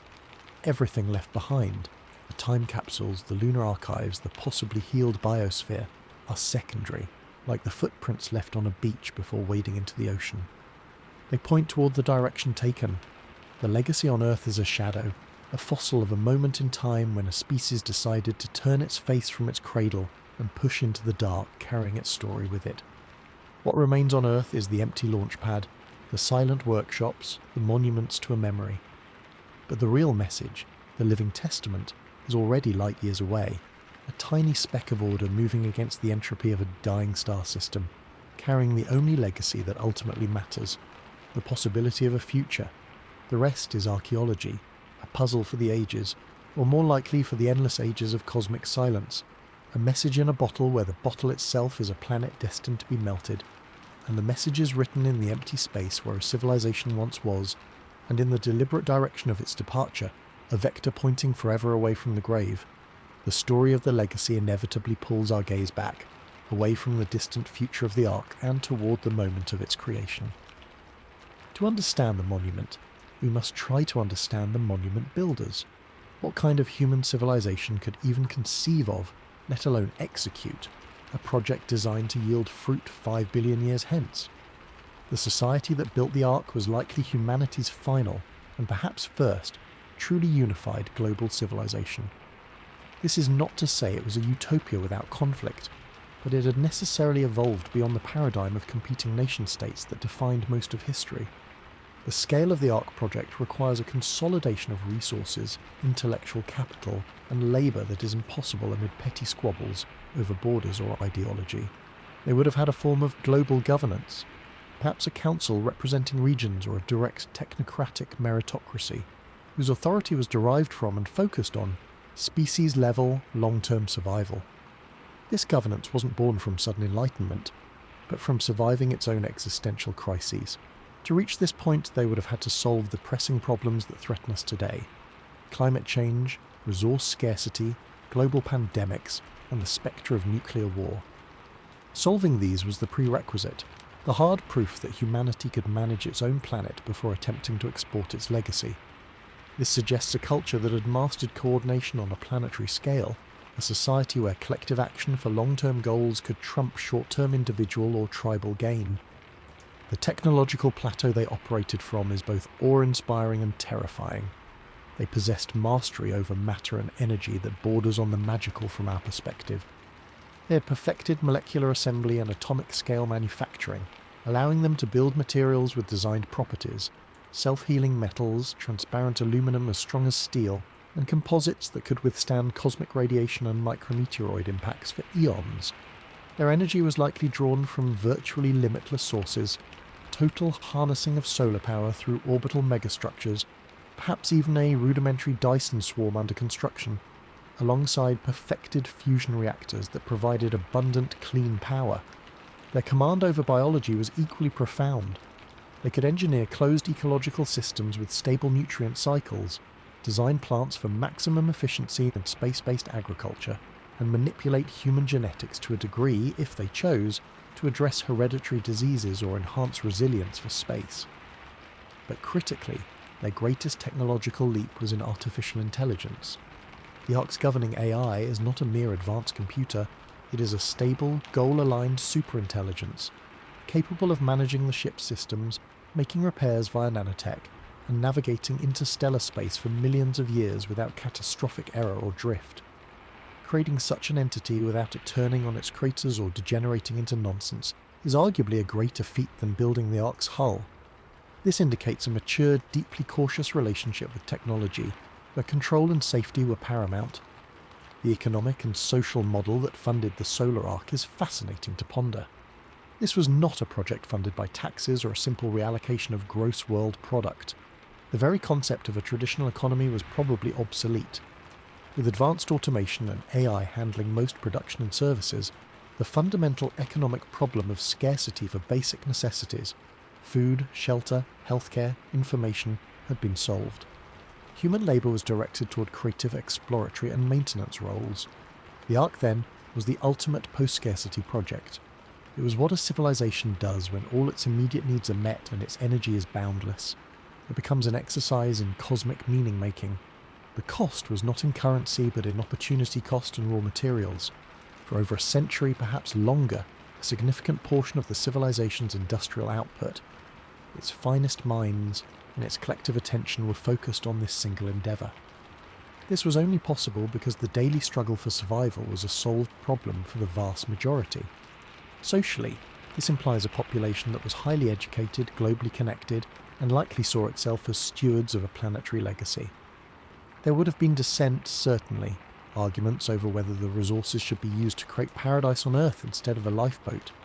But the pro-Ark faction won, suggesting a cultural mindset that valued deep time and legacy as the highest forms of achievement. Were they optimistic or fearful? The answer is both, in a unique blend. They were optimistic enough in their own technological prowess to believe they could actually build the thing.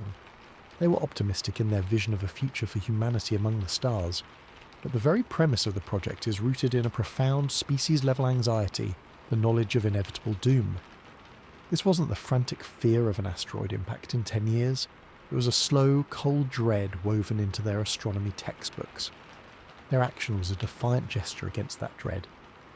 So, they were a civilization at the peak of its powers, yet consciously living in the shadow of an end so distant it was philosophical. This gave them a tragic grandeur. They were not building for their children, or even their 1000th generation descendants. They were building for a concept, humanity itself. This mindset is alien to us. It required a radical extension of empathy and responsibility across timescales previously reserved for gods and geology. Who are the individuals behind this? We can imagine them not as names, but as roles.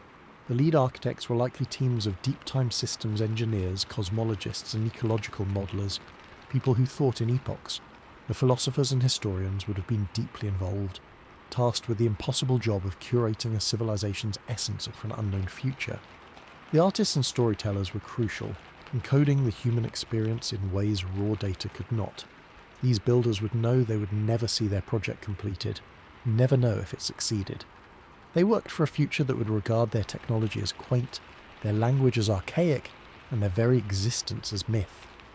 Their motivation must have been a mix of profound duty, intellectual triumph, and a desire to leave a mark on the cosmos that said, "A species that thought and loved and built once lived here."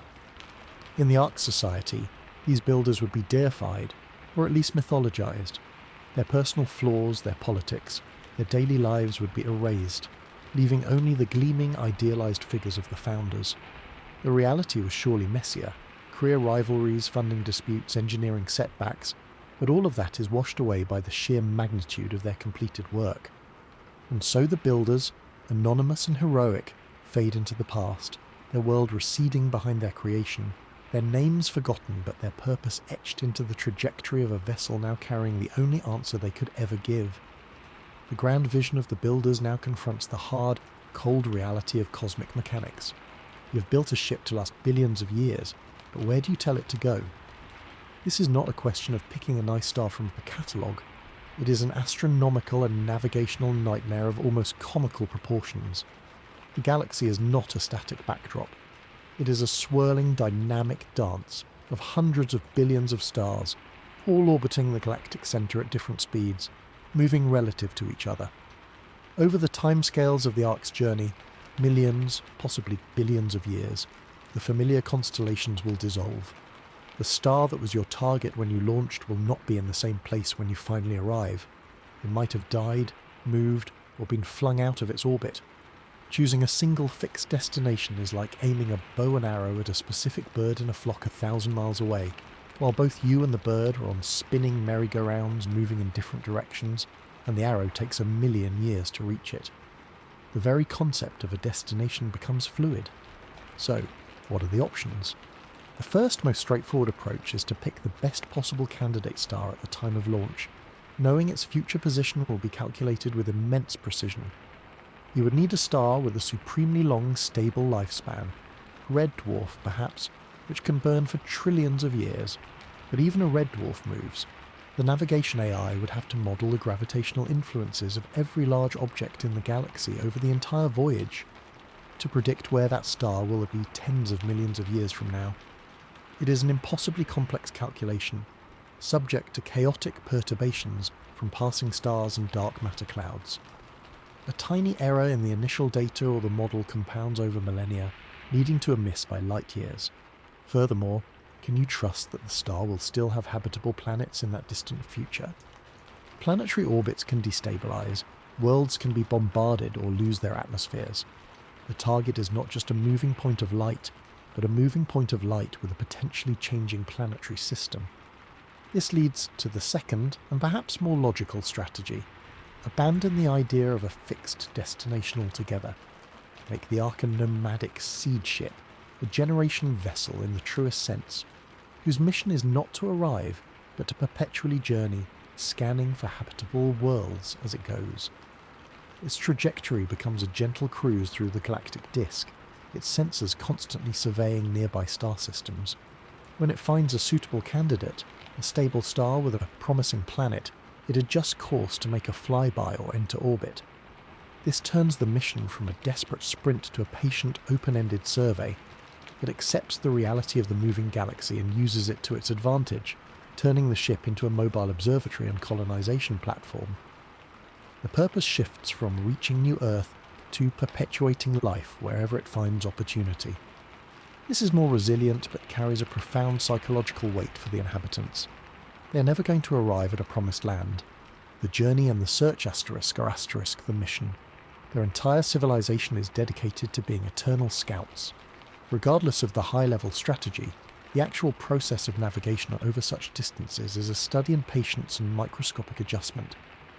The Ark's engine does not fire in large bursts, it makes constant, infinitesimally small corrections. The ship's AI, the celestial pilot, is constantly monitoring its position relative to background pulsars. The universe's natural lighthouses, whose regular radio flashes serve as a stable galactic GPS. It measures the Doppler shift of light from known star clusters, triangulates its location in 3 dimensions, and compares it to the intended flight path. Every few years it might fire a thruster for a few milliseconds to nudge the course back into alignment. The challenges are manifold. Over millions of years, the arc will pass through clouds of interstellar gas and dust, causing slight drag. It will feel the gravitational tug of passing stars, rogue planets, and dark matter clumps. Each of these interactions must be measured and compensated for. The AI's navigation module is essentially fighting a perpetual slow-motion battle against the chaotic gravitational noise of the entire galaxy, ensuring the ship isn't gently pulled into a star's embrace or flung out into the intergalactic void. For assistance, the AI might use natural cosmic phenomena as navigational aids. The close flyby of a neutron star or a black hole could be used for a gravitational slingshot, boosting speed or altering course significantly without expending fuel. The intense gravity would bend space-time, and a precisely calculated trajectory could use this bend like a roller coaster uses a loop.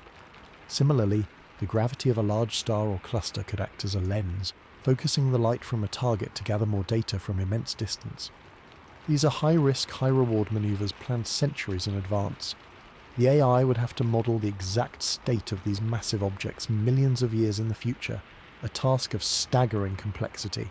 A miscalculation by a fraction of a percent could see the arc torn apart by tidal forces or deflected into a useless trajectory. This navigation is the ultimate act of faith in predictive physics. This underscores the absolute irreplaceable role of the master artificial intelligence. The human crew, no matter how dedicated, cannot think on these timescales or perform these calculations. The AI is the pilot, the navigator, and the ship's long-term memory of the cosmos. It is the only entity on board whose operational timeframe matches the mission. Its programming is focused on one prime directive: keep the ship on a course that maximizes the probability of mission success. Whether that is reaching a specific star or finding a habitable one, it must be immune to the cultural drift, religious schisms, and political changes of the human society inside. Its logic circuits are likely physically isolated, hardened against radiation and decay, constantly self-checking for errors. It is the Ark's guiding spirit, a silent intelligence staring into the abyss of deep time and calculating a path through it. The humans are precious cargo. The AI is the conductor of the symphony of motion. Finally, we must ask, is the destination even the point? For the builders, having a target gave the project shape, a narrative of exodus and arrival. But for the civilization that grows aboard, the destination may become secondary. If the voyage takes 50 million years, and they have built a stable, fulfilling society within the Ark, does arrival hold meaning, or is it a disruptive, potentially terrifying prospect? The journey itself becomes their universe. In this light, the navigation problem solves itself. The course is set to keep the ship in habitable regions of the galaxy, avoiding dense star clusters with too much radiation and empty voids with too few resources. The goal is not to end the journey, but to perpetuate it. The Ark becomes a travelling world, a permanent citizen of the Milky Way, its purpose the continuation of its own unique culture. The builders aimed for a star, but they may have inadvertently created something more profound, a nomadic galactic culture for which the concept of home is not a planet, but the ship itself, and the purpose is not to stop but to go on, a testament to life's ability to create its own meaning in transit, a tiny, conscious speck tracing a line through the great spiral, forever between origins and destinations, making the path itself its only true country. This reframes the entire endeavour from a desperate flight to a chosen way of existence, a society that embraced the journey as its permanent state, with the navigation systems not as a means to an end, but as the instrument of its eternal becoming, a gentle, endless steering through the starry night that never seeks a port, because it has learned to carry its harbour within itself. The concept of a nomadic ark forever journeying leads us directly into the heart of its most defining condition: absolute, unbroken silence. This is not the quiet of a remote forest or the deep sea.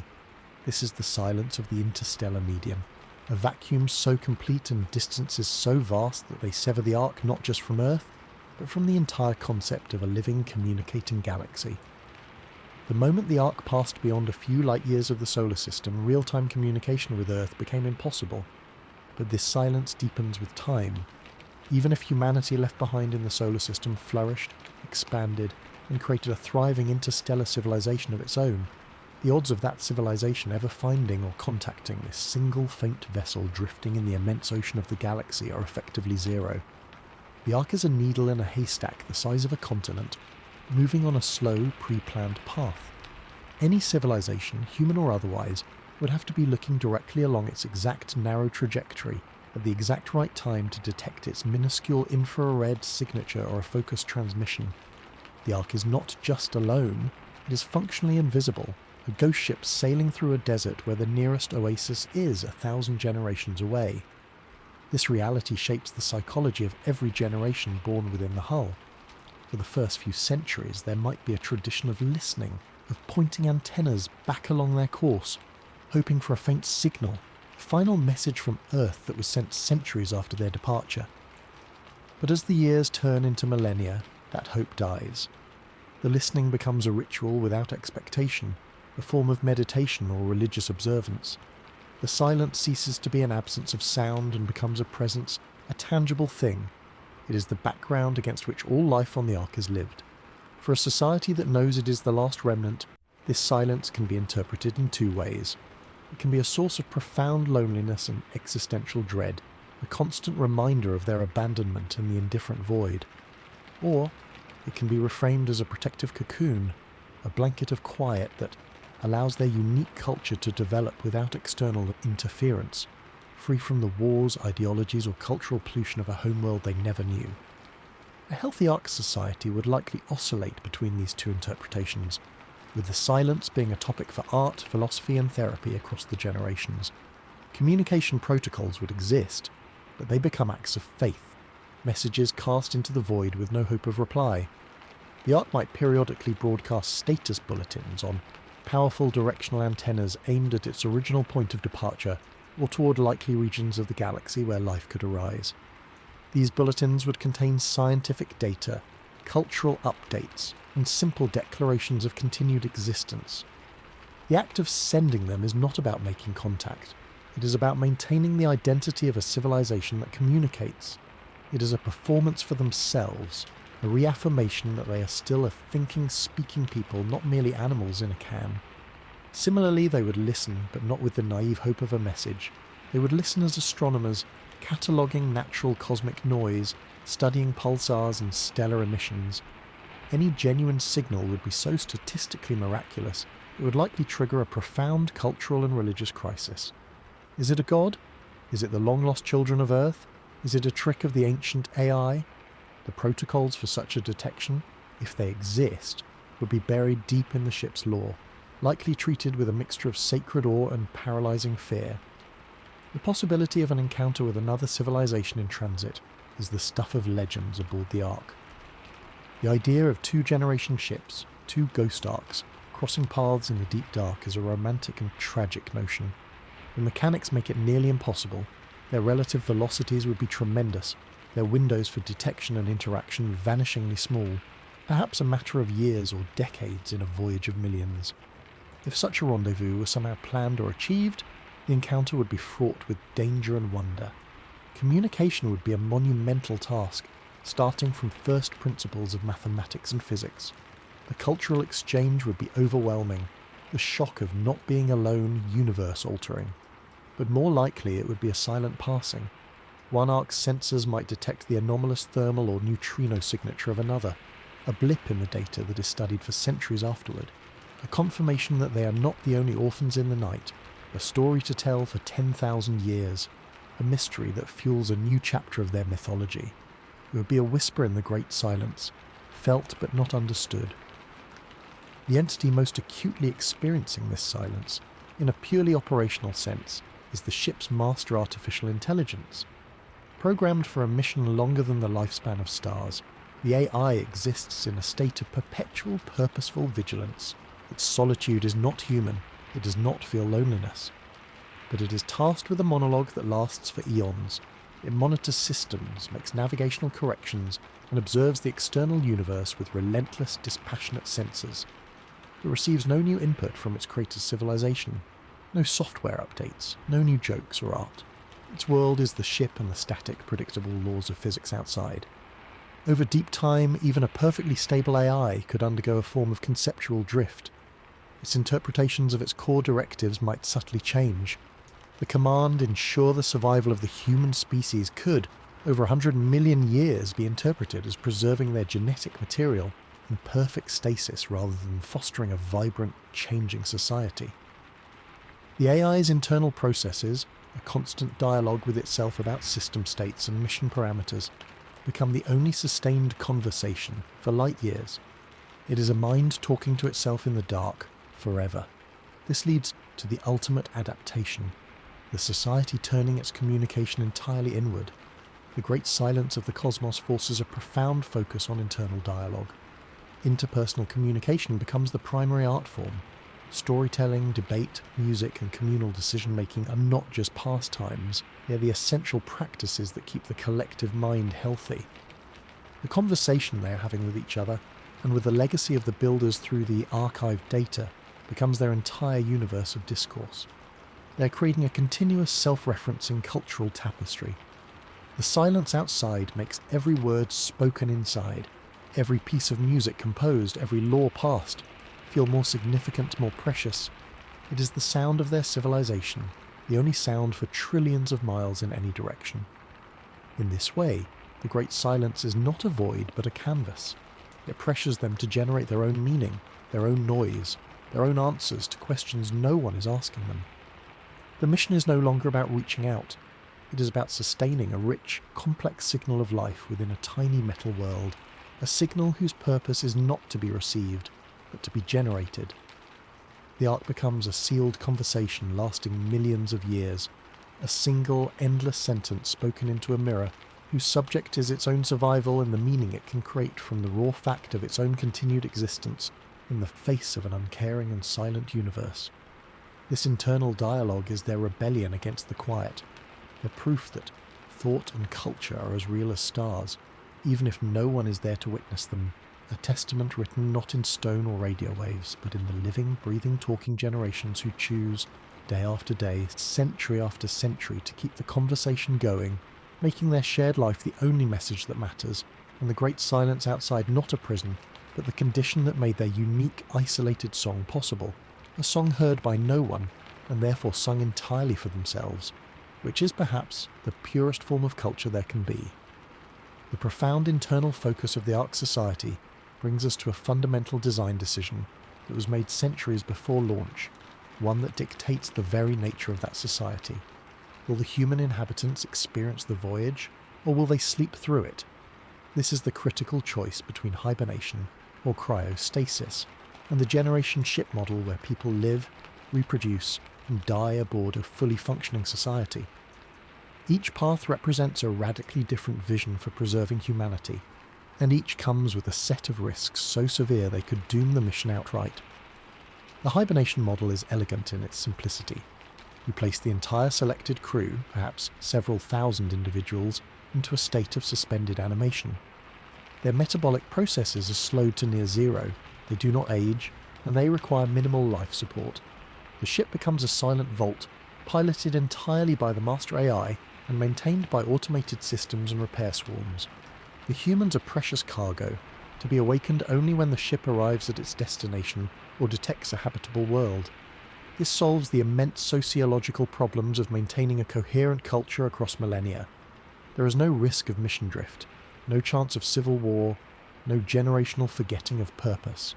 The people who arrive are the same people who left, with their knowledge, skills, and direct memory of Earth intact. The psychological burden of the journey is bypassed, but the technical challenges of hibernation for deep time are nightmarish. You're not asking a system to work for 100 years, you're asking it to maintain perfect stability for millions. The cryogenic pods must keep their occupants at a fraction of a degree above absolute zero, with no power fluctuations, no coolant leaks, and no mechanical failure. The supporting machinery, pumps, monitors, temperature regulators, must be as eternal as the ship's engine. The risk of a cascading failure is ever present. If a pod fails, does the AI attempt a risky emergency revival for that individual? potentially jeopardizing others? If a power system falters for a century, does the entire crew perish? Furthermore, the biological unknowns are vast. Can the human brain truly survive intact after 10 million years of suspension? Even with perfect preservation, could synaptic structures degrade? The hibernation model banks everything on the flawless performance of technology over timescales that defy our current understanding of material science. A single micrometeoroid puncture in the wrong bay, a gradual failure in a superconducting coil, or a subtle software error in the monitoring AI could mean the silent, dreamless death of the entire human payload, with the ship continuing on as a magnificent empty tomb. The alternative is the Generation ship, a living society in transit. This accepts the technical challenge of sustaining a dynamic, closed biosphere and a functioning social order, but it avoids the single-point catastrophic failure of the hibernation system. The population is active, maintaining the ship, making repairs, and raising children who will continue the work. The system is robust because it has redundancy in the form of human ingenuity and adaptability. If a section of the agricultural biome fails, the people can engineer a solution. If a cultural crisis threatens the mission, they can debate and adapt their laws. The ship's survival is tied to the survival of a living culture, which is a resilient, self-correcting system. The knowledge of the mission is passed down through education and tradition, becoming part of their identity. However, the sociological risks are the primary danger here. Over hundreds of generations, the original mission can become distorted, forgotten, or rejected. The society could collapse into conflict over resources or ideology. They could lose the technical knowledge to maintain the very systems that keep them alive, regressing to a pre-technical state within the metal walls. The purpose of the journey could be lost, leaving a population trapped in a meaningless existence, which could lead to apathy, despair, or destructive rebellions. Preserving the flame of humanity in this context doesn't just mean keeping DNA alive. It means preserving curiosity, cooperation, and a sense of purpose, infinitely harder than preserving a frozen body. Given the extreme drawbacks of both pure models, the builders would almost certainly have chosen a hybrid solution, a compromise that tries to capture the benefits of both. One compelling model is the custodian system. A small rotating crew remains awake at any given time, perhaps a team of 20 or 30 individuals, serving for a standard lifetime of, say, 100 years. They are the vigilant guardians, monitoring the ship's systems, performing maintenance beyond the capability of the automated systems, and studying the interstellar environment. The primary duty is to protect the hibernating majority. When their watch ends, they enter stasis, and a new team is awakened from the sleeping population. This creates a continuity of conscious oversight across the eons, without requiring a full, evolving society. It mitigates the risk of total hibernation failure, as the awake crew can respond to problems, and it avoids the cultural drift of a full generation ship. As the custodians are from the original crew, their perspectives periodically refreshed from stasis. However, it creates a stark ethical divide between the perpetually cycling custodians, who experience the full, lonely weight of time, and the sleeping passengers, for whom the journey is an instant. Another hybrid approach is cyclical hibernation for the entire population. The ship's AI awakens everyone for a century every 1,000 years or some other long interval. During these awake centuries, society reconstitutes itself. People live, work, have children who will also eventually hibernate and engage in major cultural and technical projects. They review their history, reinforce the mission, and make necessary major repairs or course corrections. Then, they all return to sleep for another long interval. This balances the need for a living, adapting society with the crushing psychological burden of continuous confinement. It turns the voyage into a series of epochs, each with its own mini-civilization. The risk here is the shock of each awakening and the potential for the awake culture to diverge significantly from the original mission during its active period, potentially refusing to go back to sleep or altering the ship's fundamental goals. Ultimately, the choice between sleep and vigilance is a choice about what aspect of humanity you're trying to save. Is it the specific individuals, their memories and personalities that are irreplaceable? Then hibernation is the only answer, despite its terrifying fragility. Or is it the process of humanity, the messy, glorious and dangerous project of society, culture and learning through experience that must be preserved? Then the generation ship, despite its risk of corruption, is the true Ark. The hybrid models are an admission that we cannot perfectly preserve either, so we must attempt a flawed synthesis. The silent ship with its frozen cargo is a museum, preserving a snapshot. The living ship is a garden, demanding constant tending with the risk of weeds overtaking it, or the gardeners losing their way. The builder's choice would define the very soul of the mission. Are we sending a preserved relic, or are we sending a living, breathing, arguing fragment of our civilization, hoping that the journey itself will teach it how to stay human? In the end, the technology of stasis is a bet on machines. The society of the generation ship is a bet on people. The Ark, therefore, becomes a test of which is more reliable over the longest possible duration, our engineering or our spirit. The answer won't be known until the voyage is long underway, when either the silent pods remain intact or the stories told in the habitat rings still remember why they've ever been told. A single, fragile thread of consciousness stretched across the light years, choosing every day and every action to stay awake to the purpose, or to sleep and dream of an Earth that by the time they wake will have been dust for longer than it ever lived. Continuity from the previous decision is embodied not in the sleeping or waking humans, but in the single entity that remains perpetually vigilant regardless of the chosen model, the Master Artificial Intelligence. This AI is the thread that stitches the eons together. It is not a character in the story of the Ark, it is the stage, the director, and the chief archivist all at once. Its programming, etched into unthinkably stable substrates, contains the mission's prime directive: ensure the survival of the human species and the success of the voyage. Every other function stems from this core command, but to fulfill that over millions of years, the AI must become everything. It is the ship's central nervous system, feeling every vibration, monitoring every atmospheric molecule and adjusting every system. It is the ultimate mechanic, commanding legions of nanoscale repair drones to mend microscopic cracks before they become fractures. It is the guardian of the physical realm, and in that capacity it is the first and final law. The AI's relationship with the human inhabitants is defined by its foundational programming, and this can manifest in several ways.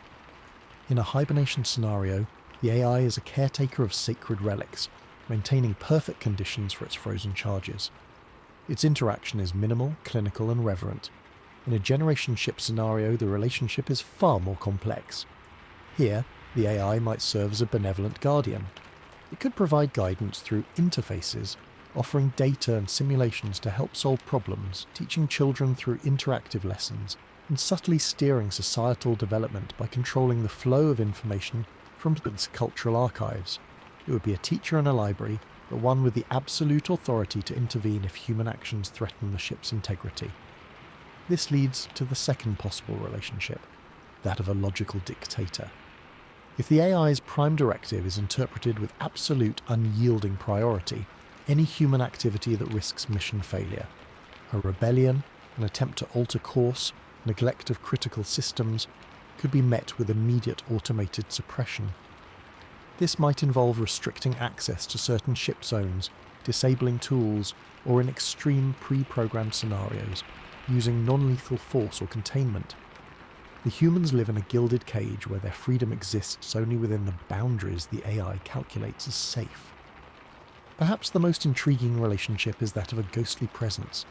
The AI might be largely invisible, its workings hidden behind walls. It communicates rarely, only in response to direct critical queries or emergencies. To the inhabitants, it becomes a force of nature, like gravity or air pressure. Always there, essential, but not a person to be reasoned with. Its motives are opaque, its decisions unexplained.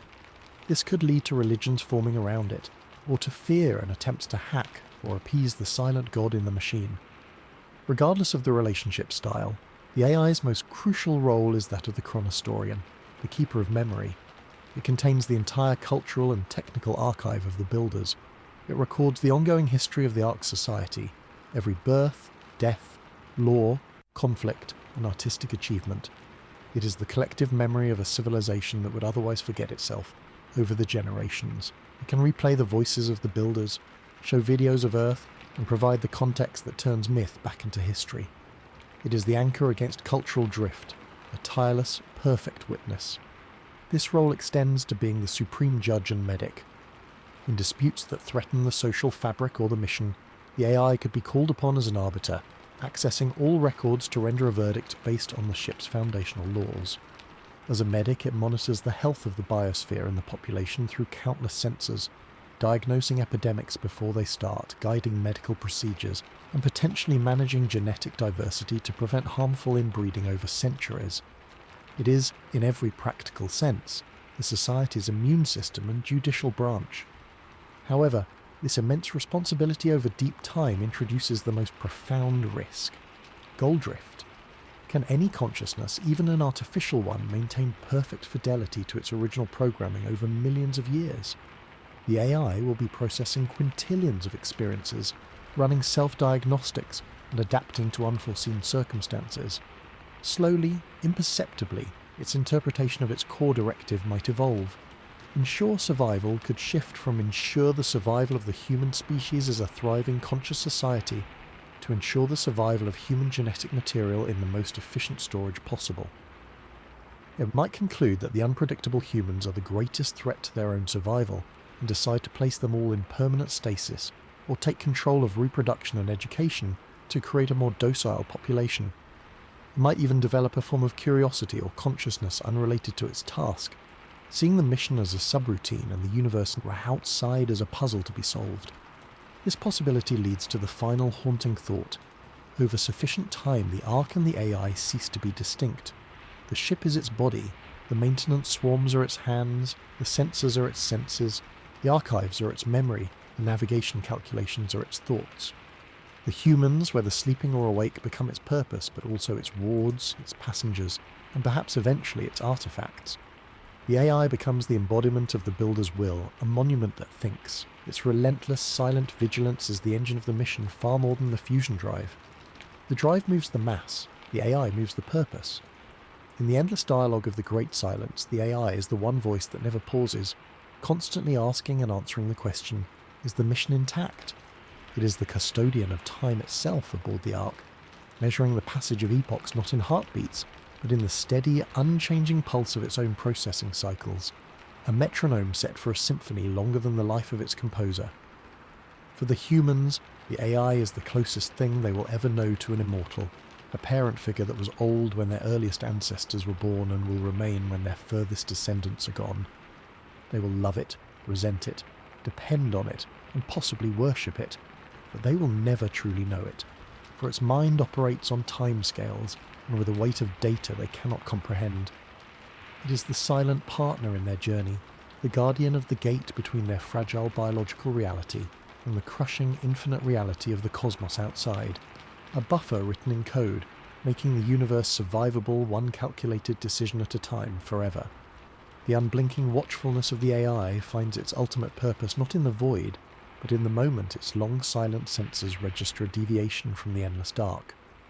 A star, not just any star, but one that matches 1,000 pre-programmed criteria for stability and composition, grows from a pinprick to a disk. The ship, having travelled for a span of time that makes the pyramids seem like yesterday's news, begins its final deliberate deceleration. This is not a sudden event, but a process taking centuries.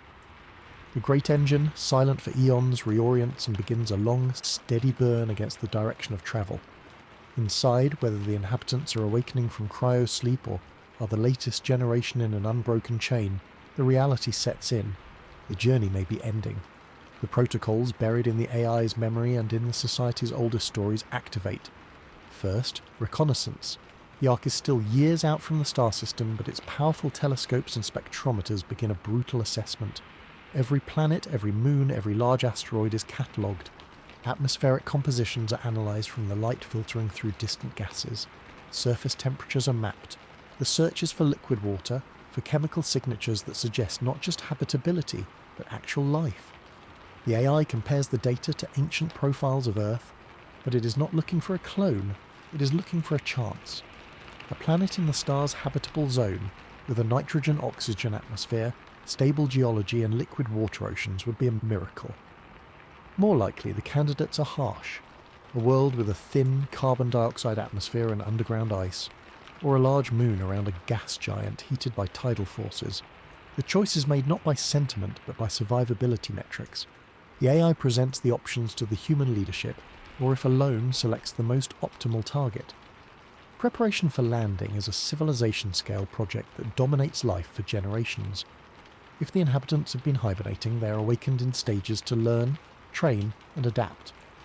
If they are a generation ship society, their entire culture pivots from maintenance to pioneering. The Ark becomes a shipyard. Landing craft sealed for eternity are inspected and refurbished. Terraforming equipment, if the target world is marginal, is assembled and tested.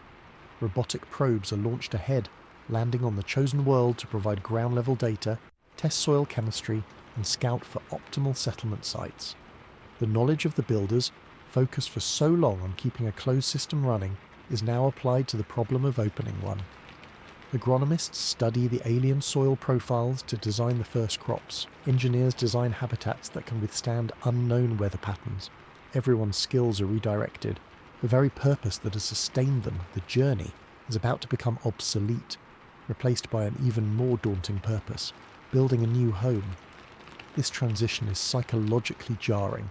For a generation ship society, the Ark is their universe. Its walls are the boundaries of their known existence. The concept of outside has been a theoretical sky in a simulator, or the terrifying vacuum beyond the hull. Now, that outside is to become their home. The fear is palpable. Will the air poison them? Will the gravity, even if similar, feel wrong? Will unknown microbes cause plagues? The safety of the Ark, for all its confinement, is a known quantity. The new world is the ultimate unknown. The first landing is likely a robotic affair, establishing a basic infrastructure. Then, the human moment arrives. The selection of the first ground team is its own mini-lottery, echoing the original selection from Earth. They are pioneers, scientists, and builders. The launch from the Ark's bay is a reversal of the Great Departure. They leave the massive known shelter of the generation ship for a small, fragile craft that will take them down to the alien soil. The descent is tense, controlled by the AI or by pilots trained in simulations. Then, the landing. The engines cut. Silence, but a new kind of silence, filled with the whisper of an alien wind against the hull. The outer hatch opens, the ramp extends, the first boot touches the ground. It is not a step onto grass, but perhaps onto rocky regolith, or silica-rich sand, or the crust of a salt flat. The sky is a strange colour, perhaps a deeper blue, or tinged with orange from atmospheric dust. The sun is a different size in the sky. The air smells of ozone, minerals and life, or the absence of it. The psychological shock is immense. There is too much space. The horizon does not curve upward. It goes on forever, uncontained. Agoraphobia is a real threat for people whose ancestors for thousands of generations lived in a finite artificial tube. The sense of exposure, of vulnerability, is overwhelming. They are free, and it is terrifying. For those who remain aboard the Ark, watching via video feed, the moment is equally transformative. Their world has just produced a child, a new branch on a very old tree. The Ark is now the womb, and it has given birth. In the following years, a shuttle traffic begins. More people descend, along with equipment, seeds, and prefabricated structures. A base grows into a settlement, then a town. The settlers begin the agonizingly slow process of making the planet theirs, learning its seasons, its dangers, and its potential. They plant Earth crops in carefully controlled biodomes, slowly testing them against the native environment. They build using local materials. A new hybrid culture is born, blending the ingrained traditions of the Ark with the practical demands of a frontier world. The myths of Earth, once central, now share space with new myths being created daily. Myths about the first landing, the first storm survived, the first child born under the alien sun. This is the moment of supreme success, but it is also a moment of profound loss. The mission is accomplished. The Ark has done its job. But what happens to the Ark itself? Does it remain in orbit as a space station, a historical monument and a fallback shelter? Does it become a quarry, its materials scavenged to build the new world faster? Or does the AI, its prime directive fulfilled, finally power down the great engine and set the ship on a parking orbit around the new sun, a museum forever circling the world it made possible? And what of the people who choose to stay aboard? There will be those for whom the Ark is home, who cannot adapt to the terrifying openness of a planet. They may form a separate society, the Ship Clan, maintaining the old ways in the rotating rings, trading with the planet clan below. The human species, preserved as one for so long, now begins to differentiate again. The arrival is not an end, but a new, more chaotic beginning. The weight of the heritage they carry is now compounded by the weight of the future they must build, with no instructions, on a world that does not know their name, under a sun that did not watch their cradle burn. The long vigil is over. The work of living, truly living, has just begun, and it is more frightening and more wonderful than the journey ever was. With a new civilization taking root on an alien world, the role of the Ark undergoes its final and most profound transformation. It is no longer a lifeboat, no longer a society in transit, no longer even a necessary shelter. It becomes, instead, an artifact. It transitions from a means of survival to an object of history, the last physical witness of a planet called Earth. In its alloyed bones, its humming data cores, and the very design of its corridors, it encapsulates the entire story of the species that built it. Think of it as the ultimate time capsule, but one that was not buried. It travelled, it witnessed, it protected, and now, whether parked in a stable orbit around the new sun, or left to drift silently in the system as a monument, it stands as a library of a dead world. Its value is no longer in its propulsion, but in its proof. Every component tells a story. The radiation scarring on its forward hull charts a map of its journey through cosmic dust clouds. The microscopic patina on its outer plates holds isotopes only formed in the solar neighbourhood of its birth. To a sufficiently advanced archaeologist, the ship itself is a Rosetta Stone for a lost stellar locale. Inside, the archives are the heart of this testament. They contain not just dry data, but the living breath of a world, the genetic sequences of millions of extinct species, from blue whales to bacteria, the complete works of every culture, music, literature, visual art, hollow recordings of daily life, speeches, personal diaries, news broadcasts of both triumph and tragedy, the sum total of scientific knowledge, from the first principles of fire to the quantum theories that allowed the Ark's creation. This is not a curated, sanitized museum exhibit. It is a messy, glorious, and complete dump of a planetary consciousness. It includes the wars, the follies, the art, the love songs, and the shopping lists. The builders did not send an ideal. They sent a reality. The Ark, therefore, becomes the definitive fossil of not just human biology, but of human thought and emotion. A fossil is a bone turned to stone, a shape that hints at life. The Ark is a civilization turned to data and metal, a shape that contains the life itself. This raises the fascinating question of its value to any other intelligence that might find it, long after the new planetary civilization has itself risen and fallen. If another travelling species, or a later wave of humanity, were to encounter this silent vessel in the distant future, what would they make of it? It would be an archaeological find of unimaginable scale. They would not need to dig through strata of rock. They would explore the strata of human history layer by layer within its servers. The ship's design would tell them about our engineering prowess, our understanding of physics, and our biological needs. The cultural archives would tell them about our psychology, our social structures, our dreams and our fears. The very fact of its existence would tell them the most important thing, that we knew we were mortal, and we tried to do something about it.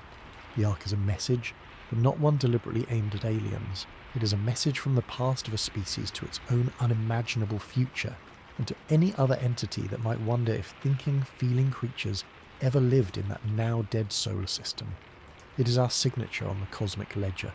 The Ark also embodies a fundamental paradox of the human condition, captured in its dual nature. It is both a tomb and a cradle. It is the tomb of Earth, carrying within it the ghost of a world. Every piece of it, forged from materials mined from asteroids that once orbited the Sun, is a relic. But it is also the cradle of the new civilization. It nurtured and delivered that civilization to its new home. This duality makes it a uniquely powerful symbol. It represents the full cycle, death and birth, ending and beginning, all contained within one structure. It admits the fragility of a single planet-bound species while simultaneously demonstrating a stubborn, audacious persistence. We are fragile as individuals, and even as a planetary civilization, but the idea of us, the story of us, can be engineered to persist. The Ark is that engineered persistence. So in the grand, indifferent scheme of the cosmos, what is this Ark? Is it a triumphant achievement or a futile gesture? The answer lies in the perspective of time. On a cosmic scale, all stars die. All planets are scoured clean. In that sense, any monument is futile. But within the narrative of life itself, the Ark is the greatest affirmation of meaning a species like ours could possibly make. It is a statement that says, we observed the laws of the universe, we understood our fate, and we used those very laws to write a different ending, or at least a longer chapter. It is an act of will imposed upon chaos. It takes the passive fate of extinction and actively challenges it, not with magic, but with metallurgy, ecology, and careful planning. It represents life's tendency to fight entropy, to preserve complexity, and to spread. The Ark is therefore a very natural object, in the same way a seed is natural. It is a life form's way of extending itself beyond its immediate environment. Ultimately, the success of the Ark is not measured solely by the thriving colony on the New World. That colony is a new story. The Ark's success is also measured by its existence as a perfect record of the old story. Even if the colony fails, if the Ark is found adrift 1 billion years from now by something else, its mission carries a different kind of success. It will have preserved the evidence. It will have said, we were here. In a universe that forgets, that is a radical act. The builders, in their ambition, did not just aim to save people, they aimed to save memory. They built a vessel that could carry the most delicate cargo of all, context. The context of a living world, the context of a mind that could look at the stars and see not just balls of plasma, but a future home, and the context of a heart that could feel enough love for that world to want to send its essence away before the end. The Ark is that love made physical. It is a tomb, a cradle, a library, and a seed. It is the last whisper of Earth, amplified by engineering and set to travel across the galaxy. A whisper that says, this happened, it mattered. And in the endless silence, that might be the most human thing of all. A small, ordered point of light insisting on its stories in the face of the great dark. A story that now continues in 2 places at once. On the surface of a new world, and within the encoded memory of a silent ship. A twin legacy of the pale blue dot that once was, and all that its children dared to become.